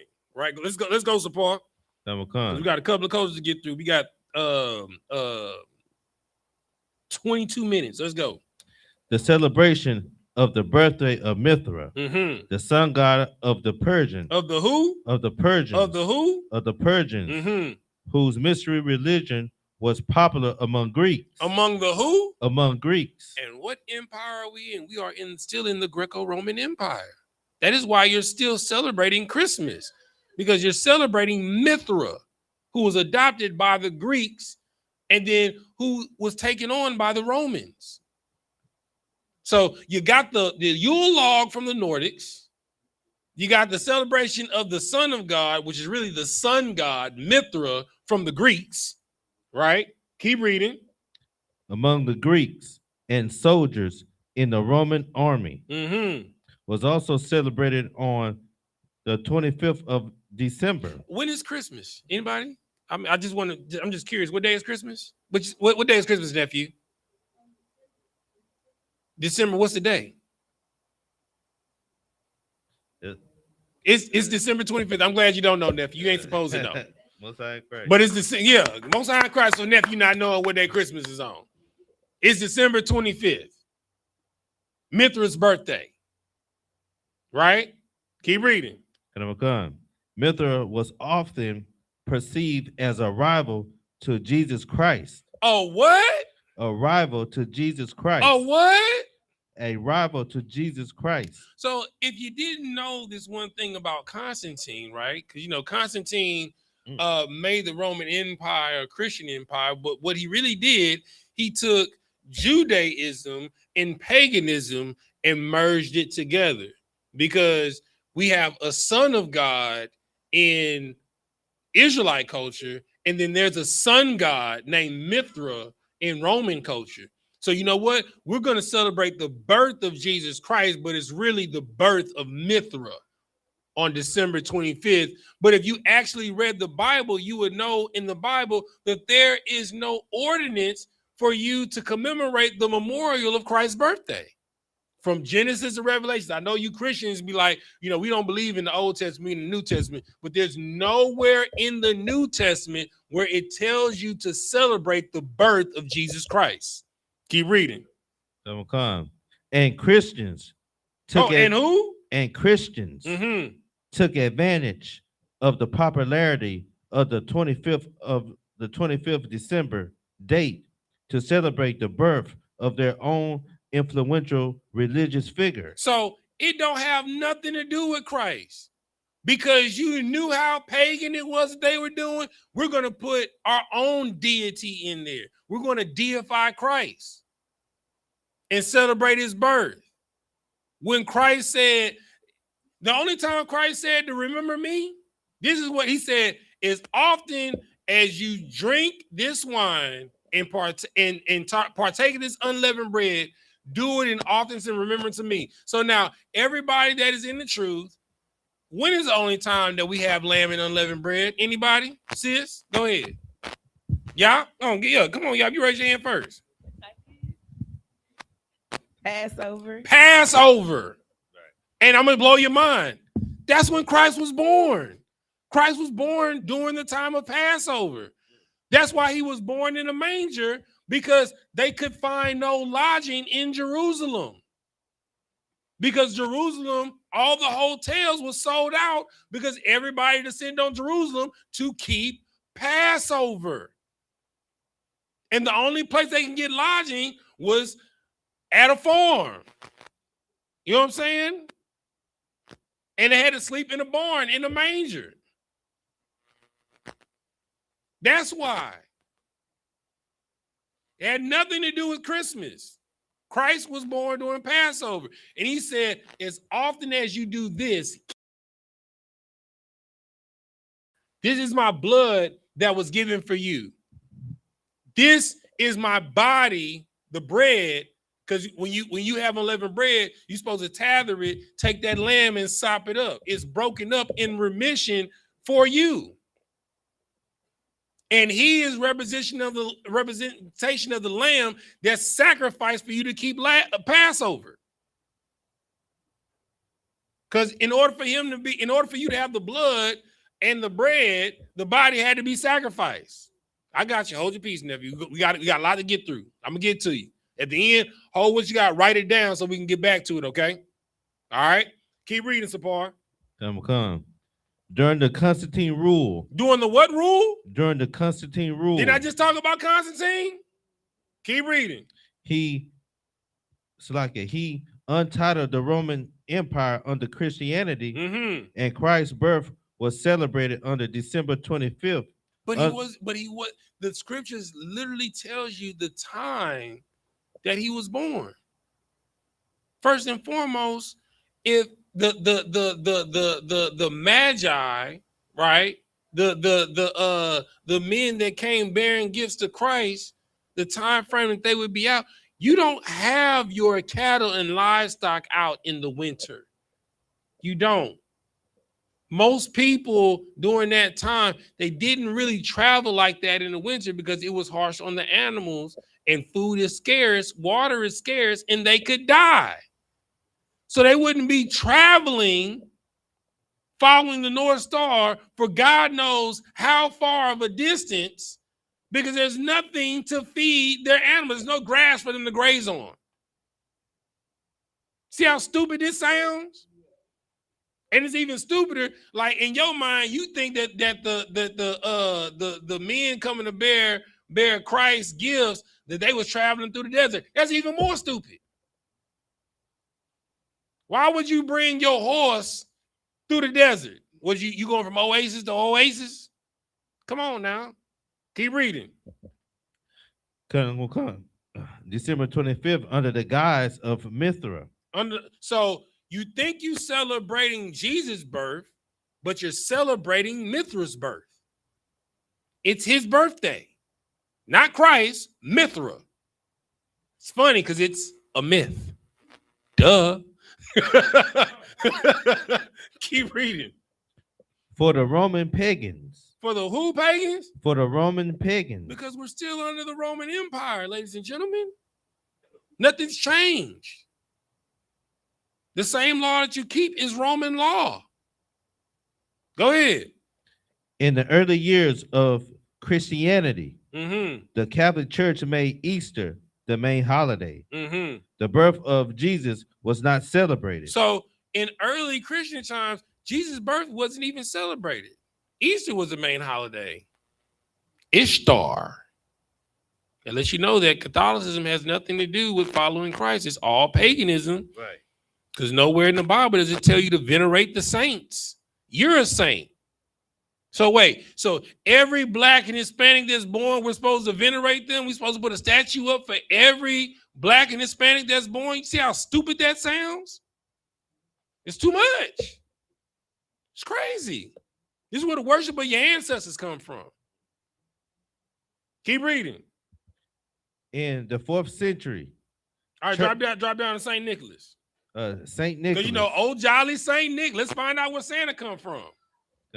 Saint Nicholas. Saint Nicholas is formed. It's like Saint Nicholas is from Turkey. He's from who? From Turkey. So we got the Nordics, we got the Romans, now we got the Turkish. So Saint Nicholas is from Turkey. So just let you know, your Christmas celebration is a multicultural amalgamation to make up one story. It's a Frankenstein. But it's a Frankenstein, but it's all one demon. Go ahead. It's from Turkey, also known as Saint Nicholas. Mm-hmm. Saint Nicholas. Saint Nicholas. Santa Claus. Mm-hmm. Santa Claus. Mm-hmm. Nico Claus. Nico Claus. Mm-hmm. Myra. Myra? What? Say that again. Myra. That almost sounds like Mithra, don't it? Yeah. That's crazy. It means you're celebrating the same person. Go ahead. And many, many more can be confusing. So why is Saint Nicholas known by so many names? So, but they all know it's the same demon. This is what you got to understand. Every holiday that you celebrate, what you need to look at, you need to look at that date across multiple cultures. And I guarantee you, it's a summer solstice, it's a winter solstice. It is tied to some venerate deity in the same time of year across multiple cultures. Because it's the same demon, just known by many names. Keep reading. But all cover the same man. All cover the what? But all cover the same man. I mean, Beelzebub, Shaitan, Diablos, Baal, Baal. You know, by many names. This is a remix, repackaging. You know, like the iPod we used to have, they gave the same iPod, it was just in different colors. It's the same thing. But yours was cool because it was blue. Mine was cool because it was red. Yours was cool because it was black. It's the same damn thing. Keep reading. The one we now call Santa Claus himself died December 6th, 343 AD. Right? So this is all the same time period. Right? This is also why around Thanksgiving time, you got the same decorations out. You still got that damn ugly ass wreath on your door. You still got some of them ugly ass pumpkins like in your yard. Right? You know what I'm saying? And me and my wife, we driving around in the neighborhoods around our house on the way to the school. They had Christmas lights up in Thanksgiving. Am I lying? No, I'm not lying. Keep reading. Come. And was buried in the church. It was buried well? And was buried in the church. Just let you know that the Catholic Church don't got nothing to do with Christ. Go ahead. This day has since been known as Saint Nicholas Day. Mm-hmm. And in some places celebrated with gifts. With what? With gifts. With what? With gifts. To who? Keep reading. For children. For who? For children. For who? For children. This is where the gifts for children come from, people. It comes from Mithra or Mira or Claus or Sneaker Claus, Saint Nicholas. It's the same demon. Go ahead. And coins in the shoes standing outside. Because you know if you can't give a gift, you give a card with what in it? Money. Keep reading. At the door. Mm-hmm. Throughout the Middle Ages, nuns put curves with shoes and clothing at the door to the needy. And if you don't know the purpose of putting money in a shoe, what does a stocking look like? A shoe. You put candies, monies, all assorted different type of things with the representation of a shoe over the what? The fireplace that has the what? Yule log in it. You just got you got Turkish over the fireplace. You got Nordic in the fireplace. You know what I'm saying? You got Babylonian. You got a Babylonian tree. You know what I'm saying? You're multicultural and you got multiple demons in your house. You got a whole seance going in your house simultaneously. Keep reading.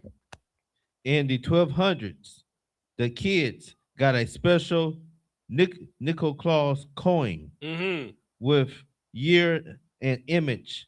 Drop down to where it says this was later changed. This was later changed to real money, sweets, and small gifts, and given as prizes, diligence in school for well-behaved, studious children. Now watch this. Go to the next part. The naughty ones got rice instead. At my home, it has become a potato. So the good kids got sweets, you know, like the little candy canes you put in the stocking, some money and whatever. And the bad ones got rice put in theirs and potatoes and what was later turned in America, a lump of coal. This is where this comes from. It don't got nothing to do with sweet baby Jesus. Keep reading. I got it from time to time as a child. All right, let's drop down to Saturnalia.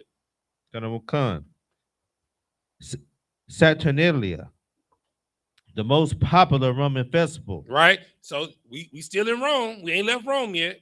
So you got Mithra from the Romans, and you got Saturnalia, right? Saturn, Satan, Santa. You know, if you move the letters around in Santa, you get Satan, right? You know that, right? Right. Okay, no sweat. Keep reading.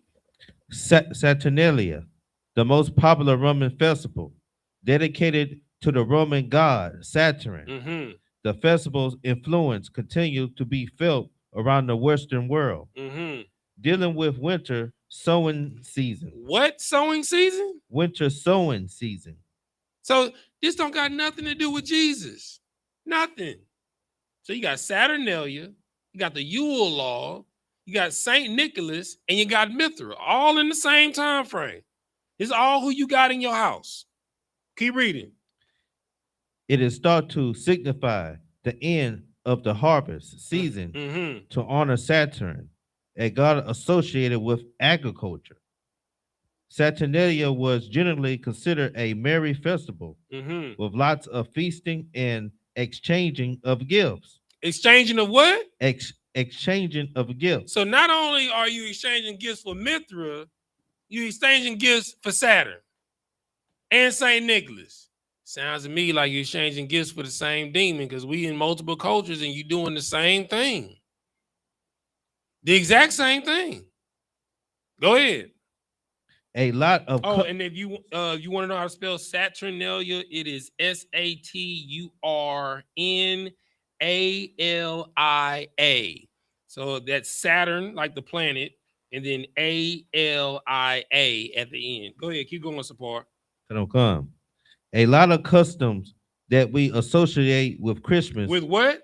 A lot of customs that we associate with Christmas. With what? With Christmas. Go ahead. Can be traced back to ancient origins, but Saturnalia has his own customs and tradition too. Let's go to Kris Kringle, because we know Santa Claus, what's his nickname? Kris Kringle. Let's find out who Kris Kringle is. That's right, nephew. Kris Kringle. Go ahead. Kris Kringle, the Danish thief. The what? The Danish thief. So we got the Romans, we got the Nordics, we got the Turkish.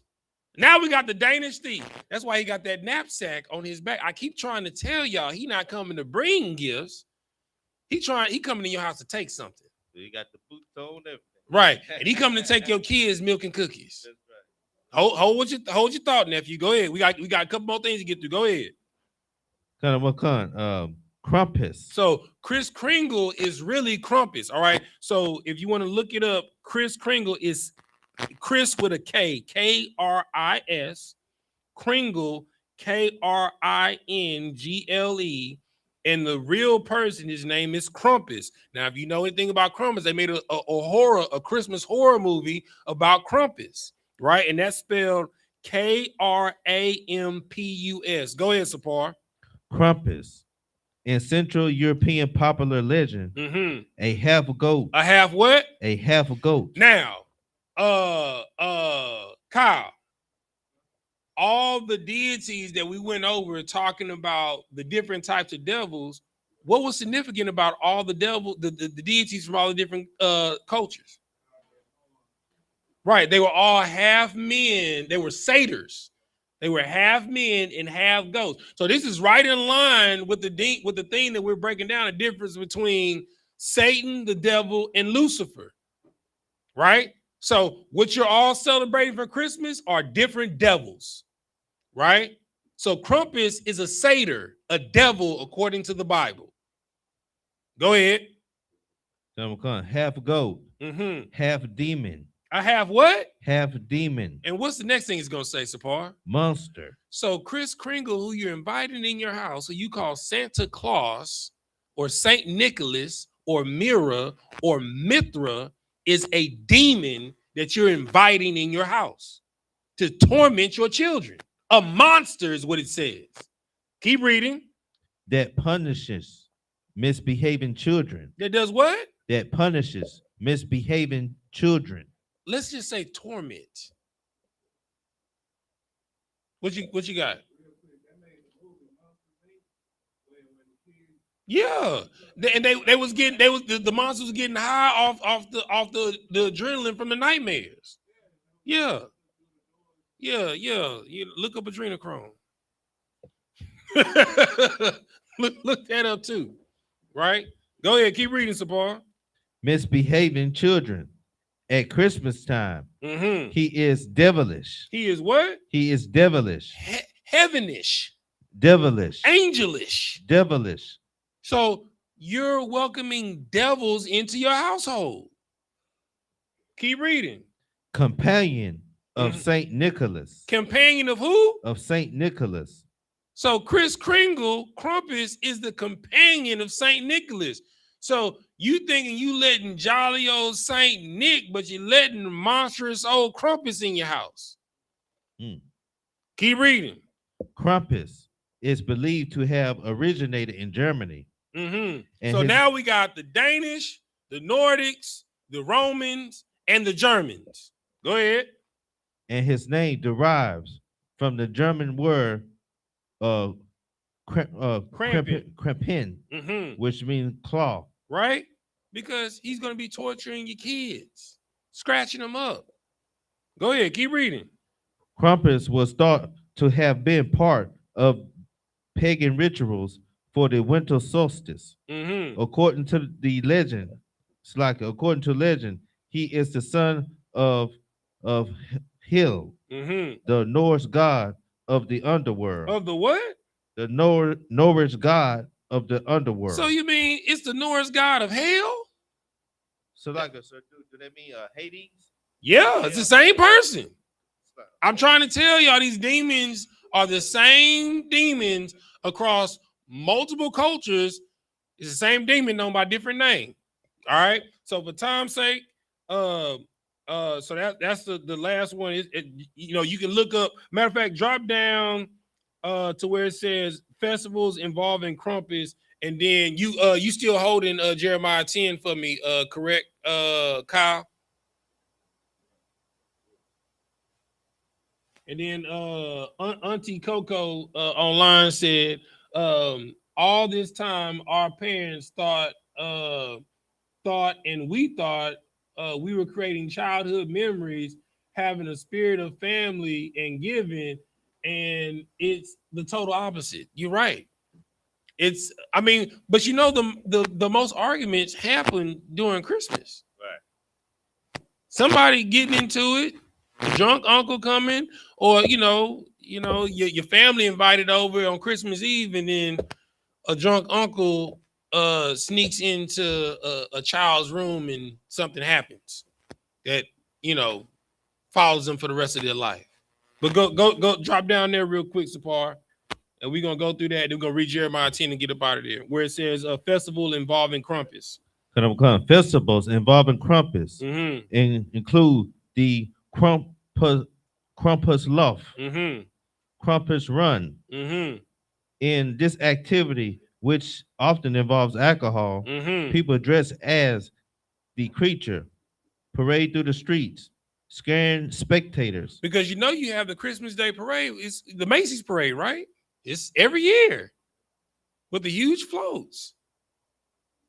And you always notice during that Macy's Day parade, it's some weird floats that's in that Macy's Day parade. And you wonder why would they have that in the Christmas parade? It's because it's a demon that they celebrating. Go ahead. Come. And sometimes chasing them. Beginning in the late 20th century. All right, stop. All right, let's go to Jeremiah chapter 10. Let's read this and we're going to get up out of here. So we done read all of that. So now, Christmas is in the Bible. Right? Let's go to Jeremiah chapter 10, start at verse 1. Go ahead, Kyle. All right, Jeremiah chapter 10, verse 1. Hear ye the word which the Lord speaketh unto you, O house of Israel. O house of who? Israel. So he's talking to blacks, Hispanics, and Native Americans, right? Go ahead. Verse 2. Thus said the Lord, learn not the way of the heathen. Learn what? Not the way of the heathen. So learn not the way of the Nordics. Learn not the way of the Danish. Learn not the way of the Persians. Learn not the way of the Greeks. Learn not the way of the Turkish, right? Because that's what you're celebrating. Keep reading. And be not dismayed at the sign of heaven, which is the winter solstice, which is what you're actually celebrating during Christmas. You're not celebrating the Son of God. You're celebrating the Sun God, because the sun is the farthest away from the earth, which is why you have winter going on, right? Which represents new birth, because the sun is going into a smallest version to go into spring and into summer as it's growing up. This is what you're celebrating. Go ahead. For the heathens are dismayed at them. So the Danish, the Romans, the Persians, the Greeks, the Turkish, they're all dismayed by the signs of heaven, and they've made up gods, lowercase g, to represent these things. Demons, go ahead, or devils, according to what we've just been studying, the difference between Satan, the devil, and Lucifer. That's what Krampus is. That's what St. Nicholas is. That's what Mithra is, right? That's what Santa Claus is. That's what Kris Kringle is. It is a devil, an effigy of a false god. Go ahead. Verse 3. For the customs of the people are vain. Are what? Vain. Are what? Vain. Because those gifts have nothing to do with your kids. It's so you can get the praise. Because mommy got this. Daddy got this. And then you end up resenting it because you got to give your praise to Krampus. You got to give your praise to Kris Kringle. You got to give your praise to St. Nicholas. You got to give your praise to Mithra, to Myra. Right? Go ahead.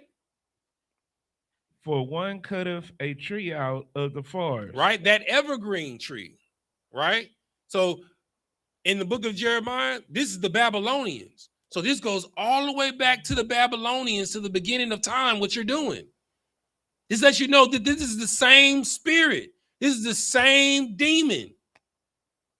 going all the way back to Nebuchadnezzar, the king of Babylon. That's why you put that star on the top of the tree, because that tree represents the Tower of Babel in Babylon, and that star that's on the top, it represents the king of Babylon, Nebuchadnezzar. That's why you put that star on the top of it. And when you bow down and you put a gift under that tree, you're making an offering to the king of Babylon, Nebuchadnezzar. Keep reading. The work of the hand. And it says the people are vain. Go ahead. For one cutteth a tree. Okay, we on verse 3? Yes, you start because we're gonna walk it down. We're gonna walk it down. For one cutteth a tree out the forest. The work of the hands of the workmen. Because you know, when you go out to Walmart or wherever, you know, you go out here and you gotta pick the perfect tree. And it's the work of a workman with an axe. Like he done grew up all of these pine trees just for this time of year for you to put these effigies in your house. These Yule logs in your house. Keep reading. Verse 4. They deck it with silver and with gold. Deck the halls with falls of lily, fa la la la la la la la la. Every tree is decked with silver and gold. You put those little streamers of silver and gold around your tree. The lights represent gold. You put your little and I ain't even get to what. And I'm just gonna tell you what the ornament, the bulbs that you put on there. You just remind me next class. I'll bring the article out about those bulbs that you put on there.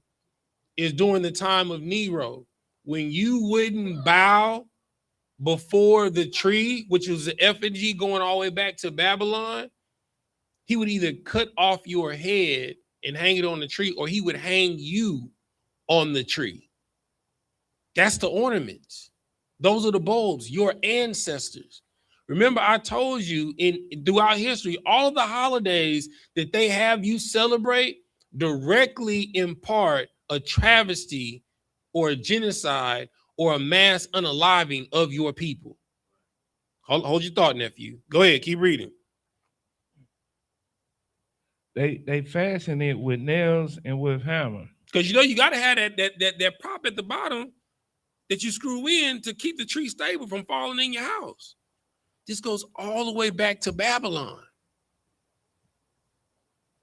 That little tool that they use to keep the tree erect in your house, it goes all the way back to Babylon. Go ahead. Verse 5. No, say that last part. Fastening with nails and hammers. That it move not. Verse 5. They are upright as palm trees, but speak not. But what? But speak not. But what? But speak not. They must needs be born because they cannot go. Be not afraid of them. Do what? Be not afraid of them, for they cannot do evil. Why would it say be not afraid of them? Because Krampus is a demon. Krampus is a monster, right? The Yule log has to do with elves that are effigies for the dead Nordic god Hel, H-E-L. But you know it is H-E-double-L. It's where all of these, like, you have to know linguistics, the history of linguistics. These words that are used to describe certain things aren't for naught. Hell is a god of an underworld, H-E-L. They just added an extra L on it and say that's where you go when you die if you're bad. The naughty kids. But in the scriptures, it says that heaven and hell is right here on earth, under the sun. Keep reading. Neither also is it in them to do good. For as much as there is none like unto thee, O Lord, thou art great, and thy name is great in might. Right? So you shouldn't fear not celebrating Christmas. Hell, you're going to save money not celebrating Christmas. Because most of y'all gonna be facing evictions come January 1st. Because you went for broke. Oh, let me pull Sapar. Go back up to the top. Let's give these quotes real quick. Right there where it says go back to the very top, right on the description where it says Christmas 850 billion. All right. So in 2020, the average of the American population spent 850 billion on Christmas. Let's run through these stats real quick. Sapar, we're gonna get up out of here. Khan, Christmas, 850 billion is spent a year on Christmas in America. Go ahead. Overall U.S. spending trends, retail sales in the year 2021. So the next year, go ahead. 889 billion. Go ahead.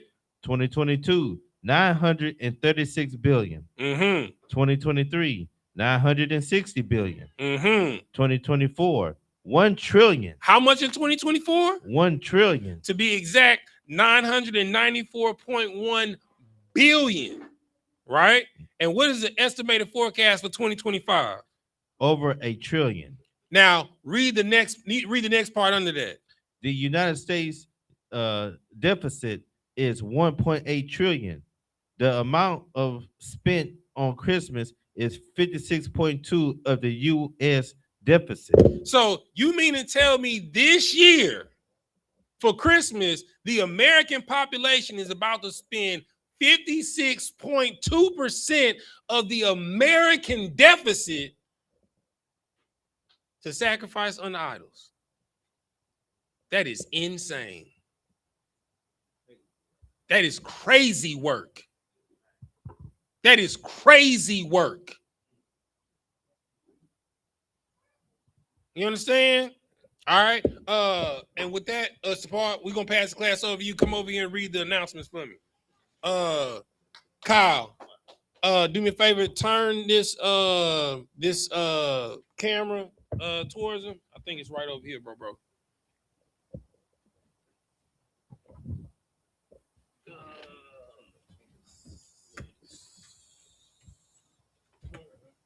There you go. That's the feast days. You got boom. You got it? Oh, yeah, I got it. Yeah, there you go. There you go. All right. That's good. We are the I.S.U.P.K. started out of 1 West, 125th Street, Harlem, New York. New rule for brother and sister. When a new brother or sister comes into the school, they are off limits for 6 months. They are to be saluted only. They are here to shed themselves of the world. If they need transportation, the teacher will arrange it. After 6 months, if a brother or sister has an interest in a particular person, he or she must get permission from the head to speak to a brother or sister. There is another 6 months in which the brother and sister will court each other. After this 6-month period, the brother and sister will get permission from the head to marry. Tithes, which is a commandment, according to the book of Numbers, chapter 18, verse 21, and the book of Malachi, chapter 3, verses 8 through 10, which means 10th in the Hebrew, Ma'ashara. 10% of every penny of any increase the Lord gives you, give to Treasury Department or teacher. Priest fund, free will offering for priests, not mandatory, whatsoever amount you would like. Upcoming holy convocations. That's the next one. The Feast of Purim, the 14th day and the 14th day and the 15th day of the 12th month. It will be held Monday the 2nd, March the 2nd, and Tuesday, March 3rd of 2026, according to the book of Esther, chapter 9, verses 20 through 31. If anyone wants to become a trooper in the school, start wearing all black, boots, shirts, pants, headband, or scarf. And this concludes the security announcement. All right, with that, Imagine, which means to stand. Sar, which means to turn, face the east. We're going to do the Lord's Prayer first in Hebrew, then in English. Repeat after me. Abanawa, Shabbat Shemayim, Kodash, Hayah, Shemka, Yahweh, Malak with Ka, Taba'ah, Ratazayaka, Hayah, Aisha, Ba'aratazah, Kowa, Hayah, Bashemayim, Nathan Lanawa, Lacham, Call, Yawam, Wasalach Nawa, Kabawat Nawa, Kasalach Nawa, Kabawat Yanawa, Wala'ah, Kabia'ai Nawa, Banasaya 1, Abal, Hawashai Nawa, Mayan, Rai, Kaya, Laka, Hamalakwa, Waha'Allah, Wahata Para, La'awalamium, Aman. In the English, our Father, which art in heaven, hallowed be thy name. Yahweh, thy kingdom come, thy will be done in earth as it is in heaven. Give us this day our daily bread, and forgive us our debts as we forgive our debtors, and lead us not into temptation, but deliver us from evil. For thine is the kingdom and the power and the glory forever. So be it. Sar, turn the face to front. We'll give a courtesy salute to the brothers and to the sisters. Men of Israel, by the Shabbat, Majid, Ra, Yahweh, Shem Yahshua, Brakatah, Yadamatah, Sar, turn the face to sisters. Men of Israel, by the Shabbat, Majid, Ra, Yahweh, Shemaratah, Shem Yahshua, Yadamatah, dismiss.